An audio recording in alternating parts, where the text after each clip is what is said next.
current affairs as always we are doing and continuing after so long. थोड़े से break के लिए sorry, but again we'll continue with the same pattern. वही रहेगा रोज. Weekly news आपको हर Saturday को 12 बजे मिलेगी with the agenda of the day, with the topics of the week and the most important topics in these, right? So बहुत कुछ हो रहा है दुनिया में जो हम लोग मिस नहीं करेंगे. वीकली करंट अफेयर्स क्लासेस करेंगे which I will take personally with the same agenda. सबसे पहले करेंगे एमसीक्यू, जिसमें 6 एमसीक्यू रहते हैं जी, है ना. एमसीक्यू में मैक्सिमम जो सॉल्व करता है इसमें ऑफलाइन वाले अलाउड हैं, ऑनलाइन वाले नहीं. तो जो ऑफलाइन नहीं आ रहे, ऑनलाइन घर से देख रहे हैं, वो चॉकलेट के लिए एलिजिबल नहीं है. साथ में जोड़ जोड़ के चीटिंग मत करना, देख रहा हूं मैं यहीं पे, right. Then agenda for the day includes, आज ये थोड़ा वेव सा क्यों आ रहा है, चलो एनी हाउ. ट्यूबरक्लोसिस रिपोर्ट है, एनालॉग स्पेस मिशन है, सेंट्रल वाटर कमीशन है, and all those things. Because एक आधा एमसीक्यू इससे ना निकले, इसलिए I am skipping this part and MCQs पे आ रहा हूँ. You have 6 minutes. I am giving you the paper. इस पे मार्क कर लेना ABC and we'll check it then.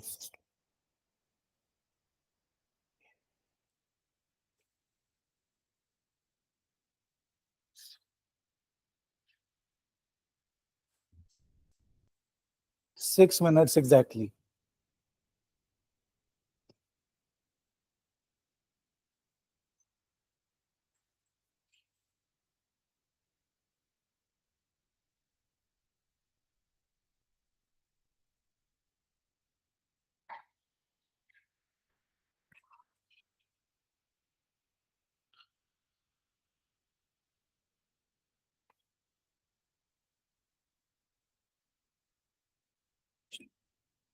Simple simple से एमसीक्यूज हैं अभी.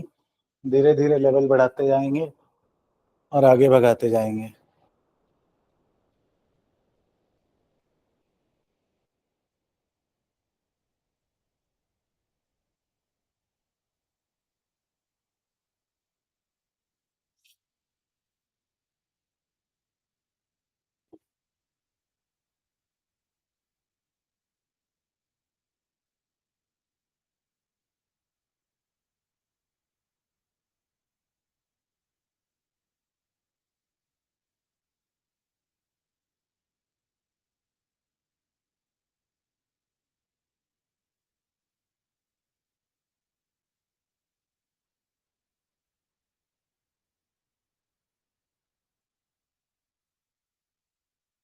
कोई प्रॉब्लम हो, कोई डाउट हो तो मेरे को बताना.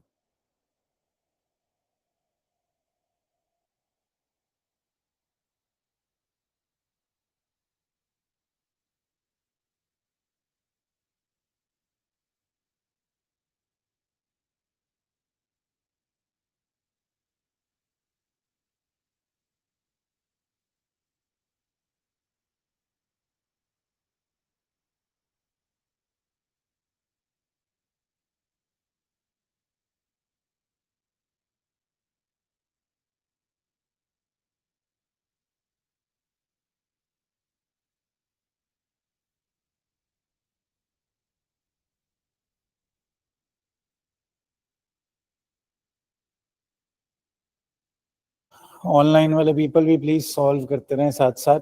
स्कोर बता देंगे बाद में.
2 more minutes.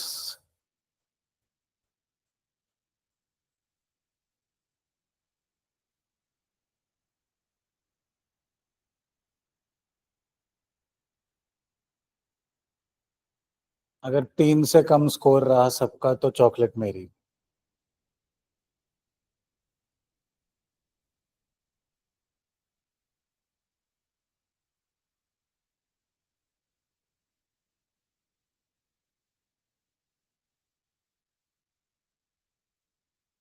इतने सोचने वाले एमसीक्यू हैं.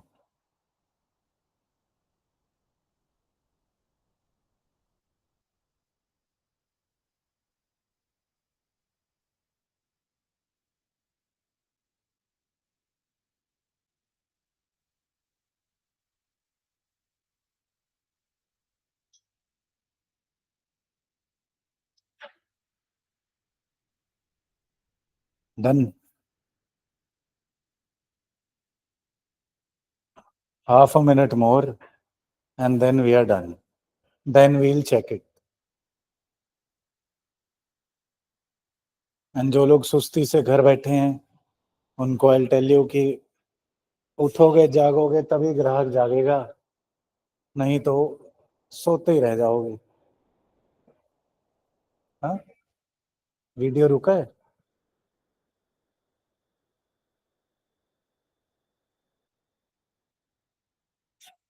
अब चेक करो अगेन.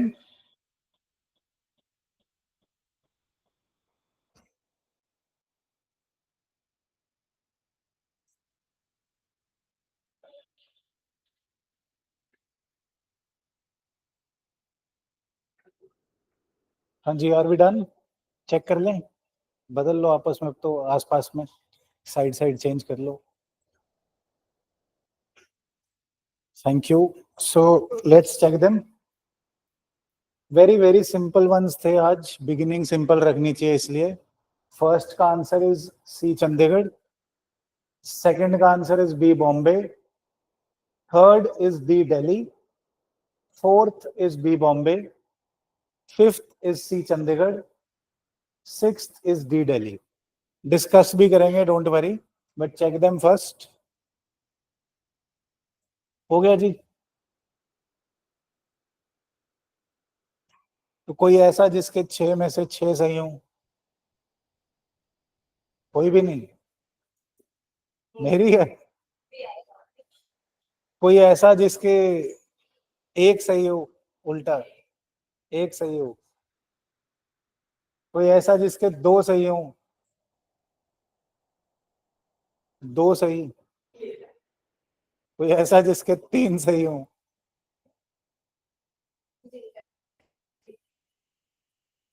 3 से ऊपर 4, 5. सो पहली करंट अफेयर्स के सेशन में जहां हम कवर कर रहे हैं, तो चॉकलेट किसकी होगी? चॉकलेट होगी मेरी. 3 से ऊपर वाले को चॉकलेट देता है ना, मैं 6 से. बट एक और कंडीशन भी तो है साथ में. अगर चॉकलेट मेरी है इसका मतलब क्या है? मैं तो आप सबका हूं. तो now you have to divide, है ना. हाईएस्ट मार्क्स जिसके हैं वो डिवाइड कर लेंगे. आपस में डिवीजन करके खा लेना. But what happened, they were so simple MCQs यार. इनको डिस्कस करते हैं एक बारी. व्हाट हैपेंड ओवर यार. ऑनलाइन वालों का स्कोर मुझे अगर पता लग जाए तो वेरी गुड. आप बोल के बता सकते हैं साथ में. So first question is consider the following statements about analog space mission. Analog space mission Ladakh में लॉन्च करी जा रही है और इंडिया में अर्थ पे लॉन्च करी जा रही है. ये बेसिकली क्या कर रहे हैं, इसमें बात करेंगे इसकी डिटेल में अभी टॉपिक में. But they are mimicking the space conditions in on the earth, कि बाहर जाके स्पेस में जाके एस्ट्रोनॉट्स को कैसा लगेगा, वो यहाँ पे बनाने की कोशिश कर रहे हैं. सो ये स्टेटमेंट गलत है. It will not, it will launch astronauts into low earth orbit, ये भी गलत है. कंस्ट्रक्टेड बाय नासा, नहीं जी इसरो ने करा, ये भी गलत है. So how many of the statements are not correct? 1 2 3 is the answer. All of these statements are not correct. Then consider the following about glacial lakes. Climate change has led to shrinking of glacial lakes. Expansion of glacier lakes, उल्टा लिखा है, shrink नहीं expand करेंगी। अभी समझाऊंगा glacier lake बनती कैसे है, तो you will get the clearer picture, right. Then glacier lake outburst floods have increase due to global warming, yes. अगर इसमें लॉजिक लगाते, एक बात समझो, अगर लॉजिक समझ गए ना, प्रीलिम पास होगा ही होगा। ये दो स्टेटमेंट्स को भूल जाओगे, आपको आता है कि नहीं आता, सिंपली पढ़ो। एक जगह बोल रही है कि लेक श्रिंक हो रही है, मतलब पानी कम हो रहा है। दूसरी जगह बोल रहा है कि फ्लड बढ़ रहा है, मतलब पानी ज्यादा हो रहा है। So are these two statements contradicting each other?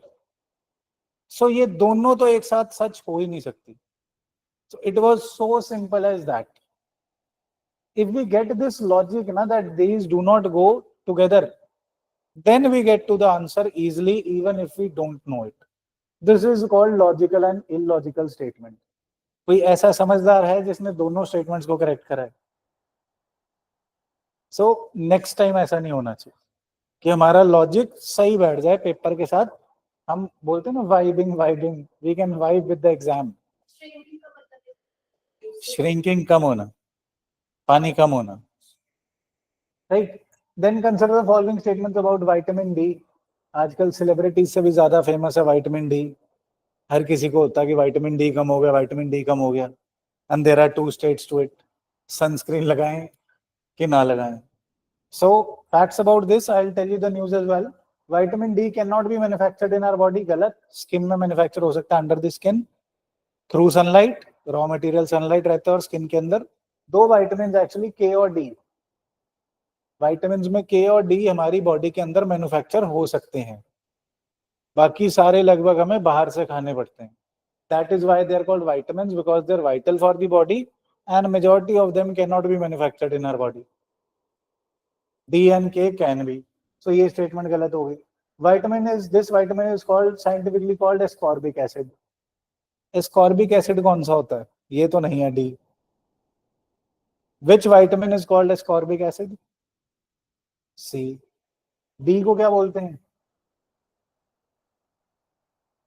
ये तो विटामिन सी है। What is vitamin D called scientifically?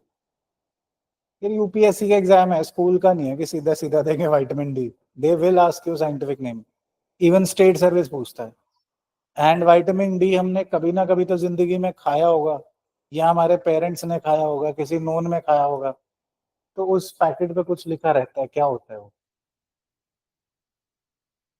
What do we call vitamin D scientifically? नहीं याद आ रहा? खाया कभी विटामिन डी? नहीं, किसी ने भी नहीं खाया। चेक कराया, चेक कराया, उस पर लिखा होगा विटामिन डी, नीचे उसके नाम। It is called, vitamin D is called calciferol. इसका प्राइमरी काम ही कैल्शियम एब्जॉर्प्शन होता है, बॉडी में बढ़ाना। Hence the word calciferol. Calciferol remember through out life now. अब किसी को बोलना ना विटामिन डी चेक करा ले, कैल्सीफेरोल चेक करा। कई जगह को कैल्सीफेरोल भी लिखा होता है, but calci is the catch word. देन ये बड़ा अच्छा कंसेप्ट है, इंपॉर्टेंट भी रहेगा, gravity energy storage. It can be done only on earth, ऐसा हो ही नहीं सकता, बिकॉज ग्रेविटी तो किसी भी बॉडी पे होगी जिसका मास है, हेंस सिर्फ अर्थ पे नहीं हो सकता। Gravity energy storage is more durable than battery storage, correct, because battery के केमिकल्स खत्म हो जाते हैं। वजन नहीं ना खत्म होता, जान खत्म हो जाती है, बट वजन तो फिर भी नहीं खत्म होता। Hence gravity storage is more durable than battery storage, definitely, because battery में chemicals खत्म हो जाते हैं, right? Then it will make renewable energy storage more viable, definitely. That is why it is coming as an alternative of battery storage. ये detail में समझाऊंगा, don't worry. I don't say कि topic देख लो और भाग जाओ, नहीं, समझाना ही तो मेरा काम है, राइट। सो ओनली ऑन अर्थ नहीं हो सकता जी, सारी जिस भी बॉडी में ग्रेविटी होगी वहां हो सकता है। Gravity energy storage is more durable than battery, definitely. Then it will make renewable energy more viable, definitely. How many statements are correct? Only 2. ये बार बार एक और कैच मैं साथ में बताता हूँ, यूपीएससी में भी अगर how many of the statements का सवाल है और ऐसी 3 स्टेटमेंट्स हैं। ऐसी मीन्स ये लाइन्ड स्टेटमेंट है, वर्ड नहीं है। एक एक वर्ड होता है तो यूजली आंसर होता है all of the above, but statement है ना लाइन वाली, सेंटेंस वाली, जहां पे 3 है, माइंड यू 3 स्टेटमेंट्स है, तो आंसर, आप यूपीएससी आंसर कीज देखना, 78% of the times answer is only 2 statements. जितने मर्जी फैक्ट हो, इसको हम लॉजिकली जब पूरा हैक्स कोर्स करेंगे ना, I will tell you how to apply it. This is one of the easiest hacks. सबसे मुश्किल क्या है, वो लॉजिक और इलॉजिक समझना। अगर हम लॉजिक समझ गए फिर इसकी जरूरत ही नहीं पड़ेगी, बट ये तब जरूरत पड़ती है कि मरता क्या ना करता समझ नहीं आ रहा, ओनली 2 करते, या फिर ये सपोर्टिव एविडेंस हो जाती है। कि क्या होता है, यूपीएससी का पेपर जो बनता है उसमें options are not there to help you, they are there to confuse you. So हम लोग जब ऑप्शंस पढ़ के कंफ्यूज हो जाते हैं तो ज्यादातर ऐसा हो जाता है ए है कि बी है, एक दो ऑप्शन में रह जाता है। तो सपोर्टिव एविडेंस आपको ये हैक्स प्रोवाइड कर देते हैं, है ना। और अल्टीमेटली अगर पेपर ऐसा आ रहा है कि भैया हमें आते ही 20-25 सवाल हैं, करने तो 95-96 सही है, उसके बिना प्री नहीं निकलता। There are people who have attempted, one of our students, not my student actually, she came to me after the failure, कहीं और academy में थी, I'll not obviously name, but with an accuracy rate of, I think, more than 70% she attempted the prelims. Cutoff was not even 50%, but still she could not clear the pre by. कितने सवाल करे? 51. 51 सवाल करने वाला तो डूबा ही डूबा ना। And this is where academies miss out. And again हर किसी को 100 नहीं करने, मैं पर्सनली 100 करता था, कभी प्रीलिम नहीं रुका जिंदगी में, but it does not mean कि आप सबको भी 100 करने हैं। There is a bell curve strategy to find out कि आपके मैक्सिमम सवाल कितने करने चाहिए। हो सकता है आपके डिफरेंट उनके डिफरेंट ऐसे हो, right. It is different for everybody, but you should know the method कि हमने कैलकुलेट ही कैसे करना है, कि मुझे 90 करने हैं कि 95 करने हैं कि 100 करने हैं, कितने करने हैं, that will calculate with patience. Test series आएगी, पर्सनल स्टैट्स बनाना सिखाऊंगा, जिन्होंने इस बार प्रीलिम देना उनका जनवरी से प्रोसेस स्टार्ट कर देंगे वो वाला, राइट। सो ओवर हियर एक अटेम्प्ट स्ट्रेटजी सीखो, वन लाइन में 3 स्टेटमेंट्स होती हैं, तो answer becomes only 2, right. Madam chocolate का आपने वो छोड़ दिया चांस, और चॉकलेट आज सब में बटेगी, उनको भी दे देना चाहे लेट आए, मुझे मत देना, कोई बात नहीं, right. So going ahead, consider the following statements about Kumbh Mela. This is again culture ना, एक थोड़ा सा निग्लेक्टेड टॉपिक है, और कल्चर से बहुत सारे सवाल आते हैं, बट पढ़ाने वाले को दिक्कत होती है मैं क्या क्या पढ़ाऊं। So we should strictly remain with the syllabus, and जो भी न्यूज में आ रहा है उसको कवर करना ही करना है। कुंभ मेला टॉपिक अगर कवर किया हुआ है, you know it, it was started by Raja Birbal, not at all. Raja Birbal तो बहुत बाद में आते हैं, कुंभ मेला तो मौर्यन एम्पायर से रेफरेंसेस मिल रहे हैं इसका। होली डिप लेने जाते हैं अपना गंगा में और उसकी कॉन्फ्लुएंसिंग रिवर्स में, right. Then the Mahakumbh mela takes place in Prayagraj, correct.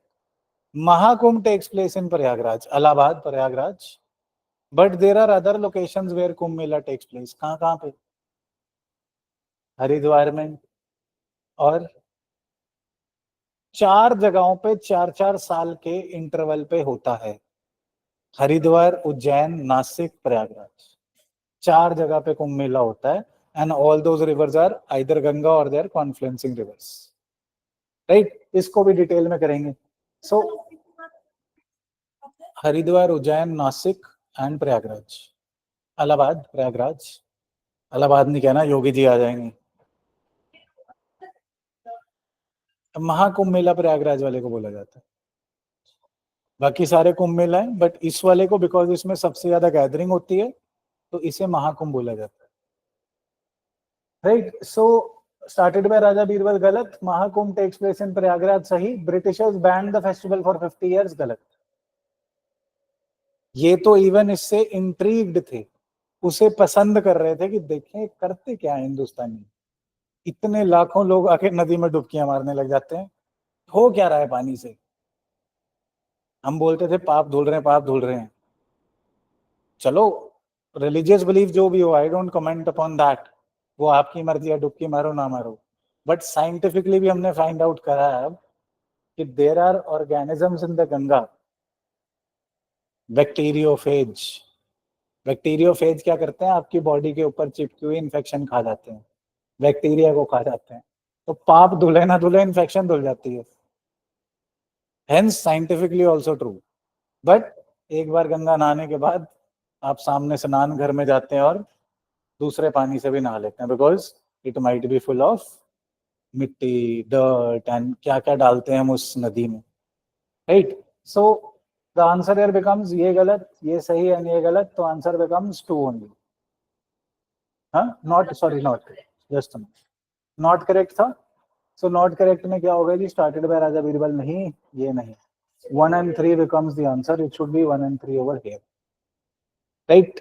इस आंसर को जिसका ऊपर नीचे हो गया वो पता हो तो अपना सही मान लें, 1 and 3 होना चाहिए यहाँ पे नॉट करेक्ट के हिसाब से, राइट। देन ये एक्चुअली लास्ट एक प्रीवियस ईयर क्वेश्चन भी है, टाइटेनियम दोबारा न्यूज में आया तो वही का वही उठा लाए। इसमें एक अटेम्प्ट की टेक्निक मैं आपको सिखाना चाहता हूँ, listen very carefully. Ilmenite and rutile, अब तो जिसने पीवाईक्यू सॉल्व करे उसे पता है आंसर टाइटेनियम है, but even that year what could have been done, जब ये सवाल आया था, इसमें एक बड़ी अच्छी सी आइडिया है। आप इमेजिन करो कि ये क्वेश्चन आप बना रहे हैं, आपने मेटल्स की गलत ऑप्शन सोचनी है। मेटल सोचो अपने बारे में अपने हिसाब से, you will think of what, aluminium, iron, steel, चलो रॉ मटेरियल डालना था, कोल डाल दिया। पर टाइटेनियम कौन सोचता है? Does anybody think of titanium as a wrong option? Does it come to your mind? So simple सा लॉजिक नहीं हो गया, जो ये बंदा क्वेश्चन बना रहा है वो इसी को पढ़ रहा है, ये इसने पढ़ के बनाया, बाकी सारे इसने दिमाग से बनाए। So here the trick is the option which is the most difficult to think of as a wrong option. Logic समझ रहे हो कि इनमें से सही वो होगा जो गलत ऑप्शन बनाना मुश्किल है, बिकॉज सही ऑप्शन तो किसी सोर्स से पढ़ रहा है, किताब से पढ़ रहा है या न्यूज़पेपर से पढ़ रहा है या गूगल से पढ़ता है, कहीं से तो टॉपिक देखा है ना उसने, इल्मेनाइट एंड रुटाइल। तो सही ऑप्शन तो उसके सामने है, बाकी उसने सोच से निकाल ली है। तो इसको अगर हम रिवर्स इंजीनियर करें तो क्या हम आंसर ऐसे नहीं पहुंच जाएंगे कि जो ऑप्शन सोचनी गलत मुश्किल थी, कॉमन ऑप्शंस गलत करना आसान है कि चलो जी मेटल सोचने थे, सही ऑप्शन तो लिख ली, अब गलत कैसे सोचें। गलत ऑप्शन बनाना एक्चुअली, अगर आप एमसीक्यूज बना के देखें, over the years I had asked my students कि आप एमसीक्यूज भी खुद बना के देखो, एक दो बार, रोज एक दो एमसीक्यू बनाओ, आपको समझ आ जाएगा कि एमसीक्यू का पेपर तो पास करना बहुत आसान है, because answer is to be recognised, लिखा हुआ है सामने, ढूंढ लो, right. It's so very simple. बाकी ये है कि अभी ये चीजें नहीं है because nobody deals with them, so हम ग्रेजुअली इनको सीख जाएंगे और प्रीलिम तो घूमते फिरते पास कर जाएंगे। Don't worry at all. Got my point? कोई डाउट, कोई कंफ्यूजन है? सब में लगता है ये, हर एक जगह, ये नेचर ऑफ एमसीक्यू है। अब एमसीक्यू ना, पेपर देना है 25 में ना, तो मेरे को 10 एमसीक्यू बना के दिखाना, खुद बनाओगे ना तो समझ आएगा। टॉपिक उठाया उसमें एमसीक्यू बनाओगे ना, जब जब गलत ऑप्शन बनाने की बारी आएगी तब मौत पड़ेगी, यार गलत ऑप्शन कैसे बनाऊं, है ना। खास कर ये सिंगल वर्डर क्वेश्चंस में, इसमें फिर भी हम 15 को 18 कर देते हैं, राजा बीरबल कर देते हैं, है ना। I had given you this hint over here कि वर्ड भी लिखा है, नंबर भी लिखा है, ब्रिटिशर्स भी लिखा है, बैंड भी लिखा है, नेगेटिव स्टेटमेंट भी है। इसको बनाना आसान है गलत, बट इसको पकड़ना भी आसान है भी गलत कैसे हुआ। Over here it is very difficult to make wrong option, सोचना मुश्किल पड़ जाता है ना। मैच द फॉलोइंग में जैसे सारे मैच कभी भी नहीं होते, एक आध तो गलत होगा ही। How many of the following are correctly matched, answer all होता ही नहीं। मतलब exceptions also you can say कि सर ये देखो मैंने 10 लाख एमसीक्यू पढ़े थे, उसमें एक एमसीक्यू में सारे मैच्ड थे, but that would be an idiotic thing. एक स्टेटमेंट मेरी हमेशा ध्यान रखना, exactly exactly, if you think, दोबारा से रिपीट कर देता हूं, if you think of rare things, then you are rarely right. और जनरल स्टडीज के एग्जाम में इधर वेरी रेयरली राइट भी कर देना, बड़ी ही मुश्किल से 10 लाख में से एक बार आप सही सोचोगे। और इसमें एक और चीज अप्लाई करती है डायरेक्टली, जब आपके ग्रेजुएशन या ऑप्शनल का क्वेश्चन जीएस में आ जाता है, मेंस और प्रीलिम दोनों, तब आप रेयर थिंग सोचने लगते हो। जैसे क्वेश्चन आता था ना, ये वाली रिट कौन सी बॉडीज पे हो सकती है, law is my optional, law is my qualification. So अगर मैं एक्सेप्शन सोचूं तो सारी रेट्स लगभग सब पे लगाई जा सकती हैं, बट हमें जनरल स्टडीज के रेपर्टोयर में, जनरल स्टडीज के दायरे में रहना है, प्रेजेंट में रहना है, दीवारों में रहना है, right. So similarly over here, जो ये मैं हैक्स और ट्रिक्स बताता जा रहा हूँ, ये more than 80% of the time सच होंगे अगर हम सही से करना सीख गए, राइट। इनका एम यही रहेगा कि 100 में से, आजकल जो पेपर की नेचर है, 100 में से लगभग 30 एक सवाल सबको आते होते हैं जो अच्छा एस्पिरेंट है, इससे ज्यादा नहीं आते होते। अब बोल लो कि कोई यार मेरे को तो 70 आते थे, मैंने 10 लाख टॉपिक पढ़े थे, मुझे सारे आते थे, ना भैया पास करके दिखाओ प्रीलिम फिर, है ना। अकबर के जमाने में प्रीलिम और आज के जमाने में प्रीलिम में जमीन आसमान का फर्क है। आजकल यही स्टैट्स हैं जिन्होंने दिया प्रीलिम, आप पूछ सकते हो, 30 35 हद मार के 40, 100% यही आते होते हैं, और इसमें से भी 10% गलत होते हैं। जो आपको लगता है ना मुझे 30 के 30 आते हैं पक्का पक्का पक्का, उसमें से भी 27 ही ठीक निकलते हैं, एवरेज स्टैट्स बता रहा हूँ, राइट। तो हमें करने कितने, नेट एटलीस्ट 55 सही, मतलब कि हमारे 100 110 नंबर बन जाए, कि सेफ हो जाए प्रीलिम, बाद में कट ऑफ पीछे ना भागते रहें। हर ABC वीडियो डाल रहे हैं हम यूट्यूब पे, देख रहे हैं पेपर होने के बाद, कट ऑफ कितनी रहेगी, कट ऑफ कितनी रहेगी, कट ऑफ कितनी रहेगी। So better than that, let's practise according to the trends. So ये जो हम एक्स की बात कर रहे हैं, 10 की बात कर रहे हैं, ये बाकी 70 में जहां आप तुक्के मारोगे, वो तुक्कों की करेक्टनेस को बहुत हाई कर देगा और आपके प्रीलिम को पक्का पक्का सेल थ्रू करा देगा। That is the essence of it. ऐसा नहीं है कि कंटेंट छोड़ दो, as I keep on repeating, prelim is just like a pizza, base तो आपका कंटेंट ही है। नेल पॉलिश अच्छी है ना? नहीं? आप दोनों जिन्होंने नेल पेंट कराया बता दो यार, किसने नहीं कराया हुआ, सारे साफ हैं। ये देखो आ गया, अच्छी है नेल पॉलिश, बहुत बुरी है। आपने सही पकड़ा है, नेल पॉलिश नहीं, यहाँ पे actually parrot type of nails बता रहा हूँ। ये जनहित में जारी संदेश भी है, कंटेंट तो है ही, आ रहा हूँ उस पर भी, but if somebody has parrot shape nails, है ना, ये जनहित में जारी क्यों है, अगर जानकारी में, रिश्तेदारी में किसी के पैरेट जैसे नेल्स हो रहे हैं ना, तो it is very likely he is a patient of TB. This was taught to me by my father, he is a doctor for, मतलब बहुत एक्सपीरियंस हो गया उन्हें। सो किसी के भी अगर आपको दिख रहे हैं कि पैरेट टाइप के नेल्स हैं, तो वो उसे टीबी हो सकता है। और हमारे लिए जरूरी, क्योंकि हम मार्केटों में खाना खाते हैं और हम किसी से कुलचे छोले खा रहे हैं, किसी से कुछ खा रहे हैं, और टीबी इंडिया में बर्डन सबसे ज्यादा है। सो अगर आपका कुलचे छोले वाला पतला सा है, बहुत ही वीक सा है, और उसके पैरेट टाइप नेल्स हैं, और वो खांस रहा है साथ में, तो भैया वो गरीब, और he is not poor and पात्र of sympathy, he is a patient of TB. उसे RNTCP प्रोग्राम का पर्चा देके उससे खाना मत खाओ, 10 20 रुपए वैसे दे दो कि भैया इलाज करा लो फ्री है, चेक करा लो फ्री है, राइट। ट्यूबरक्लोसिस इज अ, कौन सी इलनेस है, वायरल है, बैक्टीरियल है, फंगल है, कौन सी है?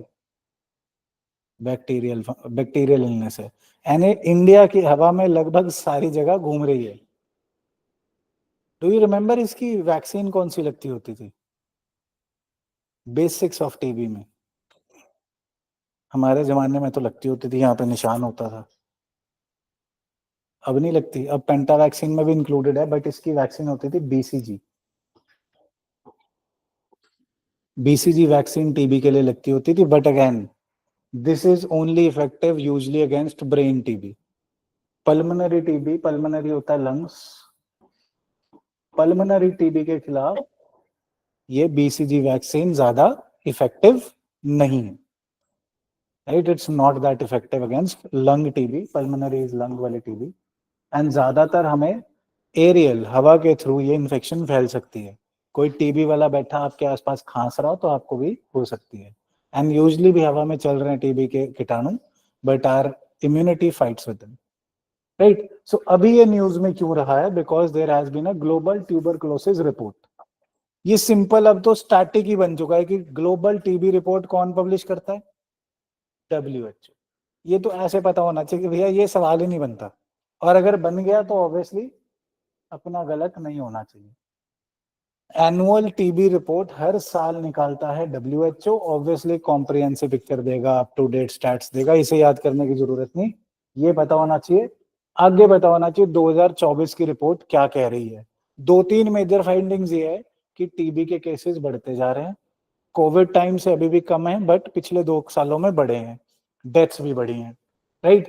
एंड बर्डन इंडिया में टीबी केसेस का दुनिया में सबसे ज्यादा इंडिया में बर्डन, सबसे ज्यादा टीबी केसेस इंडिया में है, और ये ज्यादातर पुअर अंडर डेवलप्ड कंट्रीज की बीमारी है, राइट? एंड बेसिक्स अपने को पता होना चाहिए भी हाँ, TB is a bacterial illness, it has a vaccine, but the vaccine is not so successful against lung TB। Madam अब तो मैं चॉकलेट जीत गया, सॉरी, आज मेरी हुई chocolate. So let's read this in detail, थोड़ी सी डिटेल्स नोट कर लेते हैं। 8.2 million were newly diagnosed with tuberculosis in 2023। This is one of the highest number of TB cases recorded by WHO since it began TB monitoring in 1995। It also marks a significant increase from 7.5 million in 2022। लगभग कितने बढ़ गए? 7.5 से 8.2 million हो गए। देखो, इसको as such नहीं याद रखना होता 8.2 मिलियन है कि 10 मिलियन है, ये प्रीलिम में आने नहीं वाला 0.2 कितना है, बट मेंस में अपने को आइडिया होना चाहिए कितने लोग हैं। कितने हो गए? लगभग 82 लाख हो गए, 80 लाख हो गए मोटे मोटे। तो 80 लाख लोगों को दुनिया में टीबी है। Although estimated number of 1.25 million deaths is down from 1.32। लोगों को टीबी ज्यादा हुई, but deaths due to TB थोड़ी कम हुई, and these deaths are actually very unfortunate. जिस बीमारी का इलाज है और इंडिया में तो फ्री है, this is part of the big 4 campaigns. AIDS और टीबी बहुत ज्यादा पैसा लगाती है सरकार। Revise national TB control program चल रहा है, RNTCP, ये अपने को पता होना चाहिए, इसमें फ्री इलाज है, but people are irregular with this medicine, एंड अगर ये मेडिसिन आप नहीं ले रहे या इसमें इरेगुलर है तो इतना बुरा हाल होता है ना सेहत का, ट्रस्ट में आप क्लास में भी नहीं बैठ सकते आराम से। This is what happens. So going ahead, the data shows that 30 most low and middle income countries bear 87% of the global burden of TB। so ये usually low and middle income countries की बीमारी है, जहां पे hygiene को ध्यान नहीं दिया जाता। कल 2 लोग मास्क पहन के आए थे तो I was very happy. Covid के टाइम में जो हम हाइजीन को ध्यान दे रहे थे ना, जहां भी हाथ लग गया सैनिटाइज कर लिया, इवन हमें पता लगा कि दरवाजे के हैंडल भी हमारे लिए इन्फेक्शन का सोर्स हो सकते हैं, उसको भी हाथ लगा के खाना खाने से पहले धो लेते थे। फिर हमें ये भी पता चला भाई धोना अच्छा है, सैनिटाइजिंग कम। तो that was actually very very good for the nation, but हम लोग भूलने में पढ़ाई और अच्छी चीजें टाइम नहीं लगाते। तो इट इज वेरी बैड कि हम लोग फिर भूल गए हैं, पढ़ के जाते हैं, जाके नीचे मार्केट में कुछ खा लेते हैं, हाथ धोने तो भूल गए, है ना? कितने सारे हम नीचे कुलचे वाला अच्छा भी खड़ा होता है, मैंने खाया नहीं अभी तक, but I have heard he makes good kulche chole. खाए किसी ने वहां पे? किसी ने भी नहीं। नहीं खाए, अच्छे हैं, मेजरली अच्छे हैं.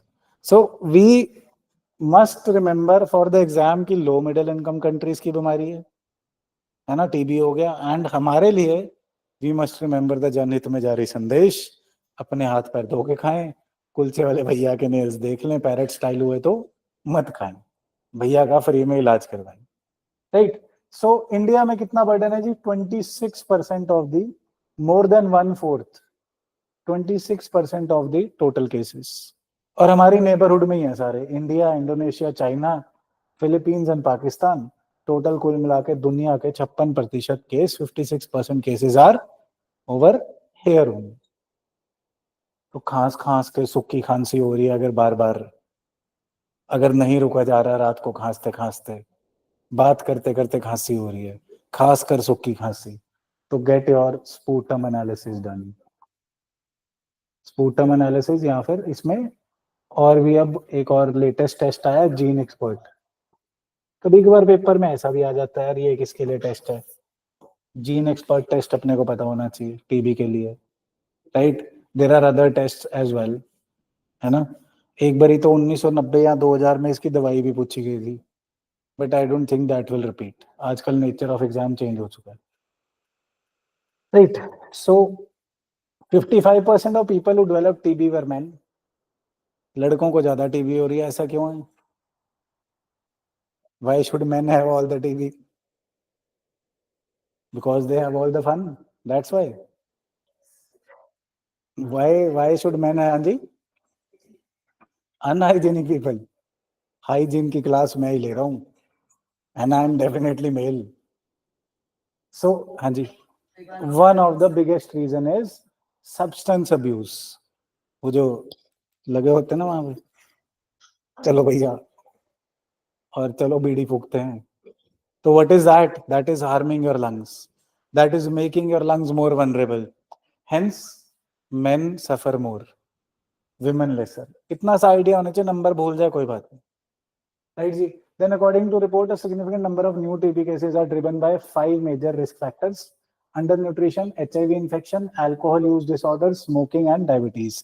एक और चीज ध्यान रखना है यहीं पे, HIV के बारे में भी सीख लो. HIV AIDS क्या है? What is HIV AIDS? It is an illness caused by a virus, है ना, रेट्रोवायरस. और इसमें क्या होता है एचआईवी एड्स में? HIV AIDS itself does not और can not kill a person. ये आपकी इम्यूनिटी को रोक देती है. हमारी इम्यूनिटी में सेल्स होते हैं, टी सेल्स, व्हाइट सेल्स होते हैं. आपने पढ़ी होगी बायोलॉजी, नहीं तो आगे पढ़ोगे. सो ऐसा मानो यार, बड़ी अच्छी सी कहानी सुना दूं, 1-2 मिनट ले लूं आप लोगों के, बेसिक थोड़ा क्लियर हो जाएगा. नहीं लेने? जल्दी है? अच्छा. सो अपने पास मान लो हमारी बॉडी के अंदर, जैसे देश की आर्मी, हमारी भी आर्मी है. सो एक सनी देओल की पिक्चर बनी थी नरसिम्हा. उसमें Sunny Deol is very very powerful, बहुत ताकतवर होते हैं, 2.5 किलो का हाथ, 10 किलो की लात, सब कुछ होता है. सो बट सनी देओल शराब पी के सोता रहता है. जब कोई गुंडा गुंडा आता है तो उसे उसके साथ वाले उठाते हैं कि भाई उठ, भाई उठ, जल्दी उठ. फिर वो उठ के सारे गुंडों को मार देता है, फिर सो जाता है. Just like in are philosophy, Kumbhakarna होते थे, सोते रहते थे. कुछ कुंभकर्ण यहाँ भी होंगे जो सोते रहते होंगे, है ना. सो प्राइमरली हमारी इम्यूनिटी में भी एक ऐसे सेल होते हैं, हेल्पर सेल्स. हेल्पर सेल्स एक तरह से, बहुत ही क्रूड वे में कह रहा हूं, कि बाकी सेल्स को उठाते हैं, टी सेल्स को, फाइटर सेल्स को उठाते हैं कि आओ इन्फेक्शन आ गई, मारो. तो एड्स क्या करता है, जो एक्वायर इम्यूनोडेफिशिएंसी सिंड्रोम है, वो आपकी इम्यूनिटी के हेल्पर सेल को यूजलेस कर देता है. हेल्पर सेल को पता ही नहीं लगता कि भाई इन्फेक्शन आ गई, तो फाइटर सेल उठता ही नहीं. जब हेल्पर सेल काम नहीं कर रहा तो फाइटर सेल लड़ नहीं रहा. तो AIDS just switches off, kind of switches off your immunity, and then any infection can kill you. AIDS नहीं मारता. और ज्यादातर अपॉर्चुनिस्टिक इन्फेक्शन किसे बोला जाता है? जो जिसे एड्स होता है ना, वो यूजुअली उसके ऊपर टीबी आ जाती है, और टीबी उसे चिंबड़ जाती है, टीबी उसे मार देती है. So TB is an opportunistic infection related with AIDS, है ना. Hence one of the major causes of increasing TB is HIV infection. तो संयम और सुरक्षा वाली बात ध्यान रखने वाली बात, right? Any confusion over there? So 2023 में इंडिया में 27 लाख केसेस हैं जी, of which 25.1 were diagnosed and put on treatment as well. This is a good number. Usually आजकल प्राइवेट क्लिनिक्स को भी ये कहा जाता है कि आप लोग कोई भी टीबी का केस आए आपने नहीं इलाज करना, अगर टीबी डायग्नोज हो गई you have to refer that person to the government dispensary और hospital, you can not treat it. और वो क्लिनिक के मालिक की, डॉक्टर की खुद की रिस्पॉन्सिबिलिटी होती है कि वो बंदा हॉस्पिटल में जाए, नहीं गया तो इसको रिपोर्ट करना पड़ेगा अगले साल में जब ऑडिटिंग होगी कि भैया क्यों नहीं आया। So we are keeping a close eye, we are trying. एक और पोर्टल था इसका, if anybody remembers the name, current affairs में लास्ट ईयर था, हाँ जी, निक्षय पोर्टल, बिल्कुल। ऐसा सा कुछ घूमता फिरता ना आ जाए तो पिछले कंटेम्प्रेरी अफेयर्स भी हम लोग करंट अफेयर्स के साथ करते चलेंगे। Nikshay portal, RNTCP, bacterial illness, these are the things related with TB. चलो फिर नेक्स्ट स्पेस घूम के आते हैं। What is this analog space mission? Analog space mission is actually a good development, a very big development for Indian Space Research Organization. अब हम लोगों ने, आप ये ध्यान से सोचो कि इंडिया ने पहले ट्रायल फेज पे थे, पहला जो थुम्बा से हमने रॉकेट उड़ाया था वो एक तरह से हवाई की तरह उड़ा और वापस आ गया, फट गया, साइकिल से भागते भागते जैसे पहले नहीं उड़ाते थे वो काइट्स, वैसे लगभग साइकिल से उड़ाया था। फिर हमने पहले अपनी नीड्स पूरी करी, for example the telecommunication needs, the broadcast needs, internet चल रहा है ना, टीवी चल रहा है, रेडियो कम्युनिकेशन पॉसिबल है, तो पहले हमने नीड्स पूरी करी। फिर हम अब प्लैनेटरी मिशंस पे गए, मार्स पे गए, मून पे जा रहे हैं, है ना, मून पे हमारा लैंडर लैंड कर चुका है, हमारी बग्गी वहां घूम रही है, रोवर। सो अब हम लोग रिसर्च की तरफ जा रहे हैं, and now we are trying to put people into space. शायद पॉपुलेशन ज्यादा हो गया, थोड़े मून मान पे फेंक देंगे। एलॉन मस्क तो बोलते हैं ना कि मार्स पे कॉलोनी बना देंगे, वहां भी कनाडा की तरह यही होगा, कोई भी दरवाजा खोलो अंदर एक बैठा होगा भाई, इंडिया से गया हुआ, राइट? सो सिमिलरली अब हम on a serious note we are going on research missions and planetary missions, right? So for sending astronauts to space we need to test them in those conditions कि यार space में micro gravity, लगभग zero gravity होगी। देखा होगा आपने cartoon network या कहीं कि स्पेस में जाते हैं तो उड़ रहे हैं, तो ग्रेविटी कम है, वहां के एटमॉस्फेयर अलग है, ऑक्सीजन साथ में लेके जानी पड़ती है। सो क्या क्या कंडीशंस, आइसोलेशन होगी, सोशल इश्यूज होंगे, व्हाट्सएप नहीं चलता स्पेस में, इमेजिन आपका इंस्टाग्राम बंद, व्हाट्सएप बंद, सब कुछ बंद, स्पेस में मैगी नूडल्स नहीं मिलते, है ना, किराने की दुकान नहीं है। So we have to mimic those things on the earth so that we can test people, are they fit enough to go to space? So astronauts की टीम तैयार करने के लिए, स्पेस को अर्थ पे मिमिक करने के लिए एनालॉग स्पेस मिशन है। What is this? This is trying to mimic space like conditions on the earth। और ये नासा वगैरह ने तो बना रखे थे, अब इसरो भी बना रहा है, इसरो ने बना दिया है। दिस इज नियर लद्दाख, ये सेटअप करेंगे और लद्दाख की एजेंसीज एंड IIT बॉम्बे करेगा साथ में, बट कंसेप्ट अपने को ध्यान देना चाहिए, it is trying to mimic, ये उसको कॉपी करने की कोशिश कर रहा है, जहां पे स्पेस में जो कंडीशंस होंगी कि एस्ट्रोनॉट्स को एंड अदर पीपल को जिसे भी टेस्ट करना है वो यहीं पे अर्थ पे रेप्लिकेट कर सके और टेस्ट हो सके। Is that too tough? कुछ भी नहीं है ना इसमें, बट अपने को वन ऑन वन कंडीशंस में पता होना चाहिए हम कर क्या रहे हैं। पेपर में आ जाता है तो ऑप्शंस में हम लोग कंफ्यूज हो जाते हैं, अभी पेपर में आया ही था, कंफ्यूज हुए होंगे। So we must be very clear, ISRO का है, और ऐसे ही कई बारी मैच द फॉलोइंग में आ जाता है। नासा का ऐसा एनालॉग मिशन कौन सा है? नीमो, जस्ट नाम नाम देख लो, इन्होंने अंडर वाटर करा हुआ है, हम लैंड पे करने की कोशिश कर रहे हैं। Sirius program is for UAE and architect for this. So we must remember कि कौन से मिशंस किसके हैं, दैट्स इट। कोई कंफ्यूजन इसमें? अब वाटर वाटर एवरीवेयर, ये बचपन में हमने पोइम पढ़ी थी, आगे क्या होता था? Not a drop to drink. उसमें क्या प्रोग्राम था, क्या हो रहा था उस पोइम में? बंदा सी में होता है, बिल्कुल, ओशन के आसपास सी में फंसा होता है, सारा पानी कैसा होता है? खारा।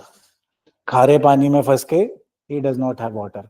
बट इधर क्या हो रहा है जी? Water water everywhere. इधर it is talking about the central water commission, जिसने अभी एक रिपोर्ट जारी करी है कि ग्लेशियल लेक्स सारे हिमाचल में बढ़ गई हैं, इंक्रीज हो गई हैं, and glacial lake outburst flood बहुत ज्यादा इंक्रीज होंगे। कुछ 6-7 महीने या साल पहले, 6 महीने आई गेस पहले, उत्तराखंड में एक बहुत बड़ा डिजास्टर हुआ था, चामोली डिजास्टर। चामोली डिस्ट्रिक्ट वही है जहां पे एक बहुत ही फेमस इन्वायरमेंटल मूवमेंट स्टार्ट भी हुई थी। उस साल ये सवाल भी आया था, कौन सी मूवमेंट थी वो? चिपको। तो एडिटोरियल की हेडिंग यही थी, फ्रॉम चिपको टू चामोली। हुआ क्या, इसको समझते हैं। Let me have a clearer slide.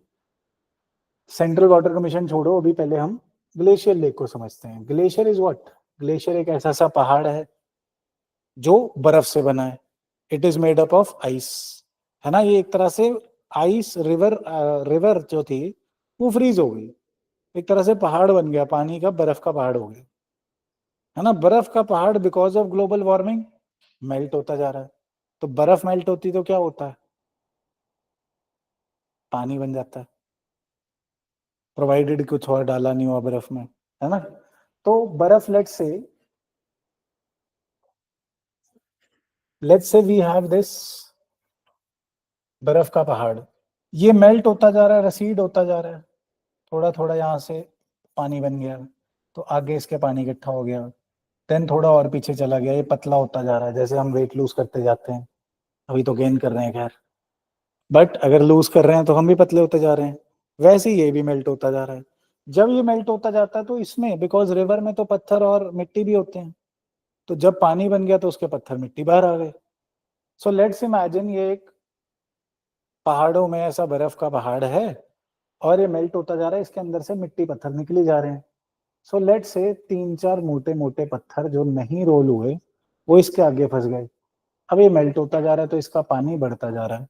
सो एक तरह से पत्थरों से गार्डेड अपने पास एक लेक बन गई इस जगह पे।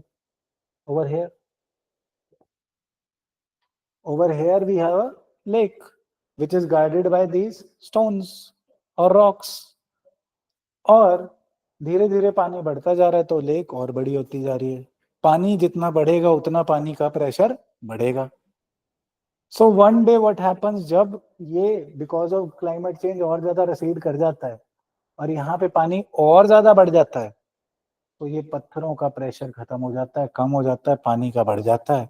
तो एक दो पत्थर इसमें से मूव कर जाते हैं और एकदम से पानी फिर लाइक एन आउटबर्स्ट, पटाखे की तरह बाहर आता है। और फिर जब पानी बाहर आता है तो फिर obviously there is a flood. This concept is glacier lake outburst flood, है ना। लास्ट टाइम हमने क्लाउड बर्स्ट की बात भी करी थी, वो मेंस में आ भी गया। ये चीज भी बड़ी रेलेवेंट है, अपने को डायग्राम के साथ आनी चाहिए कि हो क्या रहा है। सो हेंस जो हमने प्रीलिम के लिए सवाल बनाया था आज, कि ग्लेशियल क्लाइमेट चेंज की वजह से ग्लेशियर लेक्स बढ़ रही हैं, श्रिंक नहीं हो रही, बढ़ रही हैं, है ना। And glacier lake outburst floods और बढ़ रहे हैं। और ऐसी 100 से ज्यादा लेक्स तो सिर्फ उत्तराखंड में है। इंडिया में बहुत ज्यादा लेक्स ऐसी glacier lake outburst, sorry, glacier lakes Uttarakhand में, right. So it is at a very high risk. जितना जितना क्लाइमेट चेंज होता जाएगा उतना ज्यादा पॉसिबिलिटी है, रिस्क है कि आउटबर्स्ट फ्लड होता जाए। How do we save against it? क्या कर सकते हैं? What are the steps mains में, अगर आपने वे फॉरवर्ड लिखना हो? टेम्पलेट वाले भाई लोग बताएं, what is the way forward, क्या करोगे? सिंपल सा लॉजिक वाले के बताओ। हाँ जी। वन, और कोई? क्या हो रहा है, कंसेप्ट से सोचो। एक तो स्टेप्स टू रिवर्स हो गए ग्लोबल वार्मिंग। कोई भी डिजास्टर है पहले तो उसको वनरेबिलिटी मैपिंग करोगे कि कहाँ कहाँ ये लेक्स हैं जो टूट सकती हैं, तो वनरेबिलिटी मैपिंग करोगे। उसके बाद प्रिपेयर्डनेस करोगे और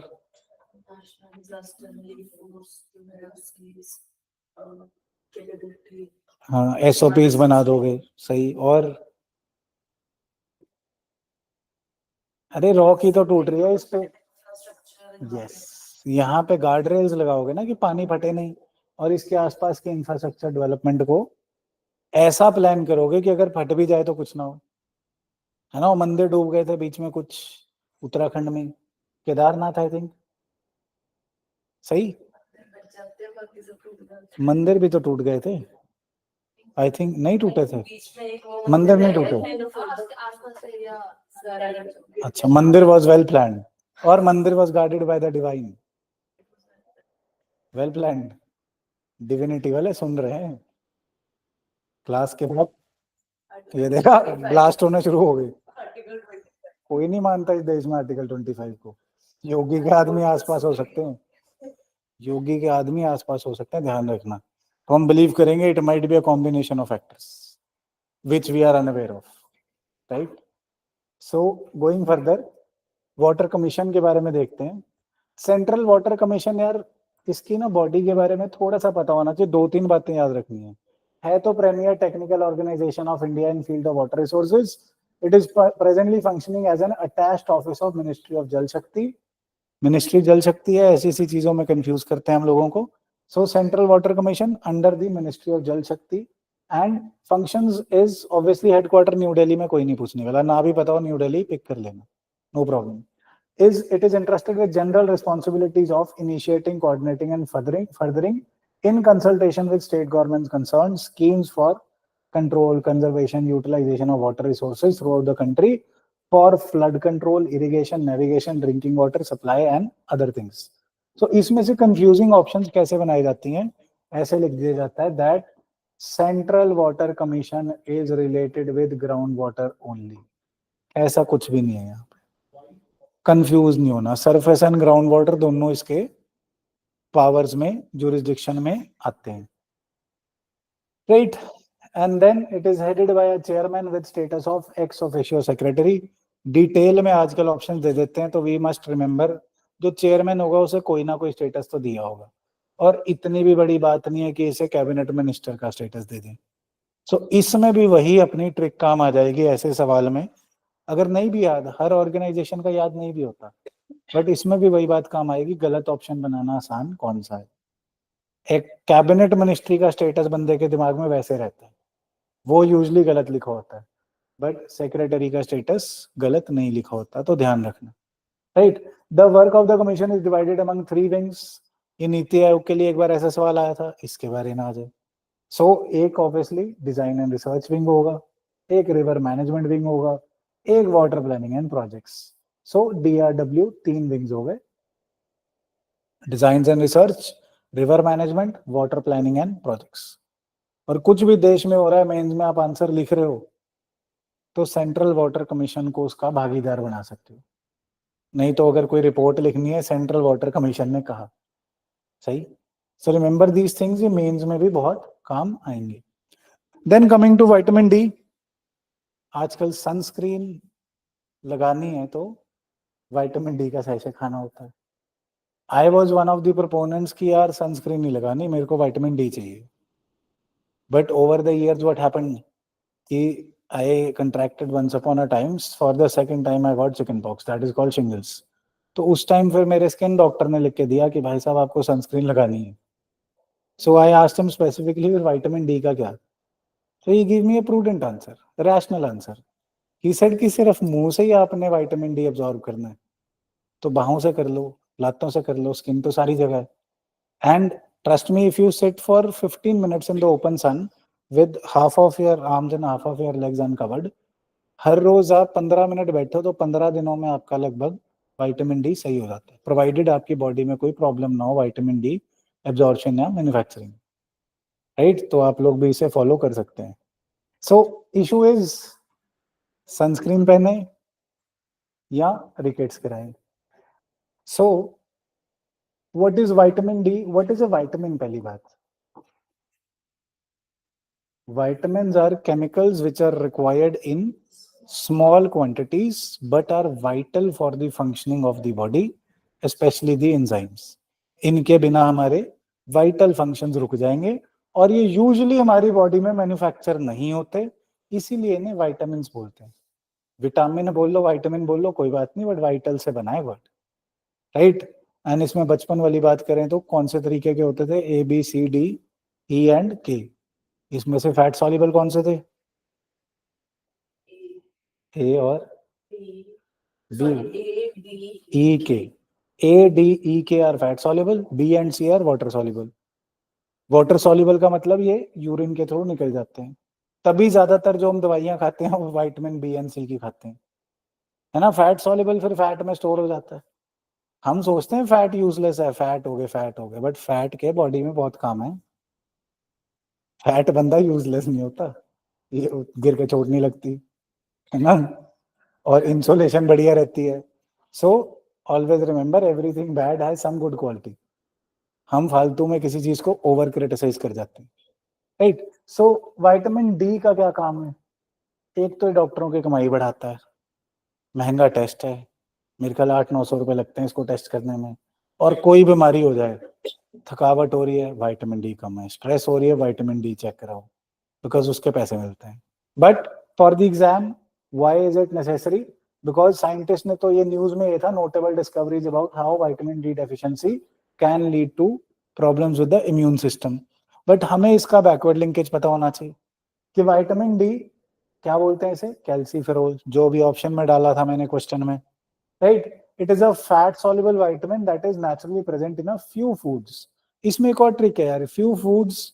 अब ये सोचो, कभी पहले ऑप्शंस आते थे, आजकल नहीं आ रहे, स्टेट सर्विस में आ सकते हैं, कि अगर आप किसी दूसरे ऑर्गेनिज्म को ही खा गए, किसी का लिवर खा गए, कॉड लिवर खा गए, किसी की लात खा गए, किसी का कुछ खा गए, तो उसमें तो था ही ना विटामिन डी.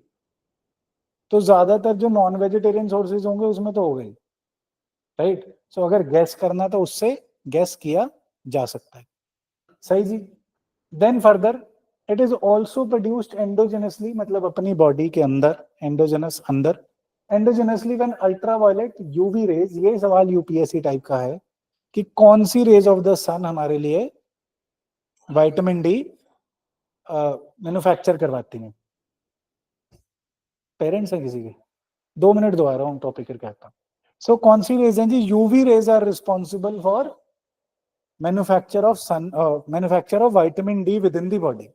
जब हमारी स्किन पे यूवी रे पड़ती है तो स्किन के अंदर मैकेनिज्म होता है, स्किन के beneath the skin, which manufactures vitamin D, and it is stored as fat. It is stored in fat and then released when sunlight is not available. सही. और vitamin D yolks, egg yolks में होगा, salt water, fish liver, ठीक है, होगा, सही. But इसका काम क्या है? सबसे बड़ा काम है विटामिन डी का कैल्शियम एब्जॉर्प्शन. ये बॉडी में कैल्शियम की एब्जॉर्प्शन को प्रमोट करता है. ऑल्दो लाख और भी काम है, बट सबसे बड़ा काम है कैल्शियम एब्जॉर्प्शन. कैल्शियम कहाँ? बचपन से हमने पढ़ा, bone and teeth, right. Calcium absorption में विटामिन डी काम आता है. तो अगर विटामिन डी कम है, डेफिशिएंसी है, तो कैल्शियम की कमी हो जाती है और बोन्स वीक हो जाती हैं. सो 2 kinds of deficiency diseases are there: rickets in children and osteoporosis in adults. Rickets in children and osteoporosis in adults. Rickets में बोन स्टेडी हो जाती है. एक लाइव एग्जांपल बता सकता हूँ मैं. यहाँ पे एक भाई झाड़ू मारता है, देखा होगा आपने, उनका नाम, चलो how does it matter, Shantaram उनका नाम है. जब वो चलते हैं ना, उनकी लेग्स देखना, ऐसे हमारी सीधी लेग है ना लगभग, ऐसे लेग्स हैं उनकी. So as a kid he might have suffered deficiency of vitamin D. Notice करना हमेशा ध्यान रहेगा. एग्जाम्पल किसी को हाईलाइट नहीं कर रहा हूँ. द थिंग इज कि आप अगर नोटिस करने लगोगे तो आपको कभी ये भूलेगा नहीं. When he walks it is like जैसे एक सी कप में चल रहा हो साथ में, ऐसे सी सा एंगल बना होता है इधर, and he is walking, right. So calcium absorption vitamin D का काम है। बीमारियां कौन सी है deficiency disease? Rickets and osteoporosis. This is what we are talking about over here. With chronic and severe vitamin D deficiency, a decline in calcium and phosphorus absorption also leads to hyperparathyroidism, hypercalcium deficiency. Although that is fine, but basis वही है. Parathyroid hormone क्या करता है हमारे लिए? Parathyroid gland क्या करता है? विटामिन डी क्या कर रहा है? Calcium absorption. So vitamin D parathyroid hormone को, पैराथायराइड ग्लैंड की फंक्शनिंग को सही करता है और उसी से हमारी कैल्शियम एब्जॉर्प्शन बढ़ती है ना? दो तरीके के hormone. Parathyroid hormone takes away the calcium from the bones and submits it to the blood. हमारी बोन्स में भी कैल्शियम चाहिए, हमारे ब्लड में भी कैल्शियम चाहिए. अगर बोन्स में कैल्शियम नहीं होगा तो बोन्स वीक हो जाएंगी. ब्लड में कैल्शियम नहीं होगा तो आयन सही से फंक्शन नहीं करेंगे, फिर हमें कंपकंपी होएगी, क्रैम्प्स पड़ेंगे.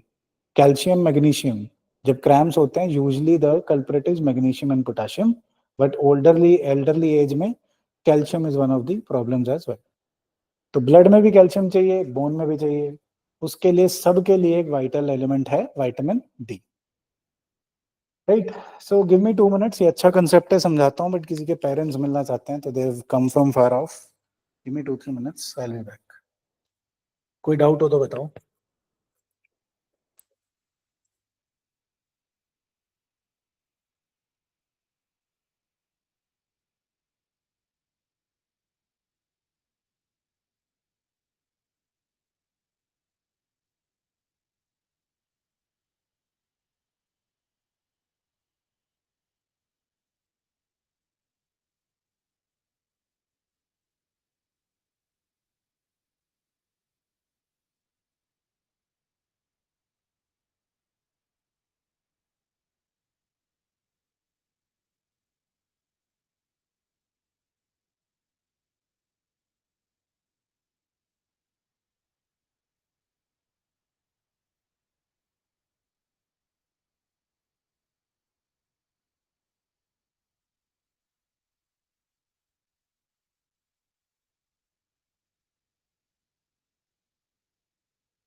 फ्रेंड्स बड़ी दूर से आए थे, कहीं रश वश में फंस गए, 11 बजे आना था, पहुंचे, what could I do, but they were from far off, they had to leave, so I had to leave you in between.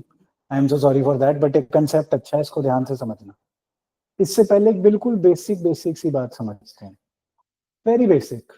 पहले मुझे बचपन में लगता था, जब तैयारी स्टार्ट करी थी, तब बचपन था, बुढ़ापा आ गया ऑल दो, बट उस टाइम मुझे लगता था पता नहीं न्यूक्लियर पावर प्लांट कितनी बड़ी बात होगी, पता नहीं थर्मल पावर प्लांट कितनी बड़ी बात होगी।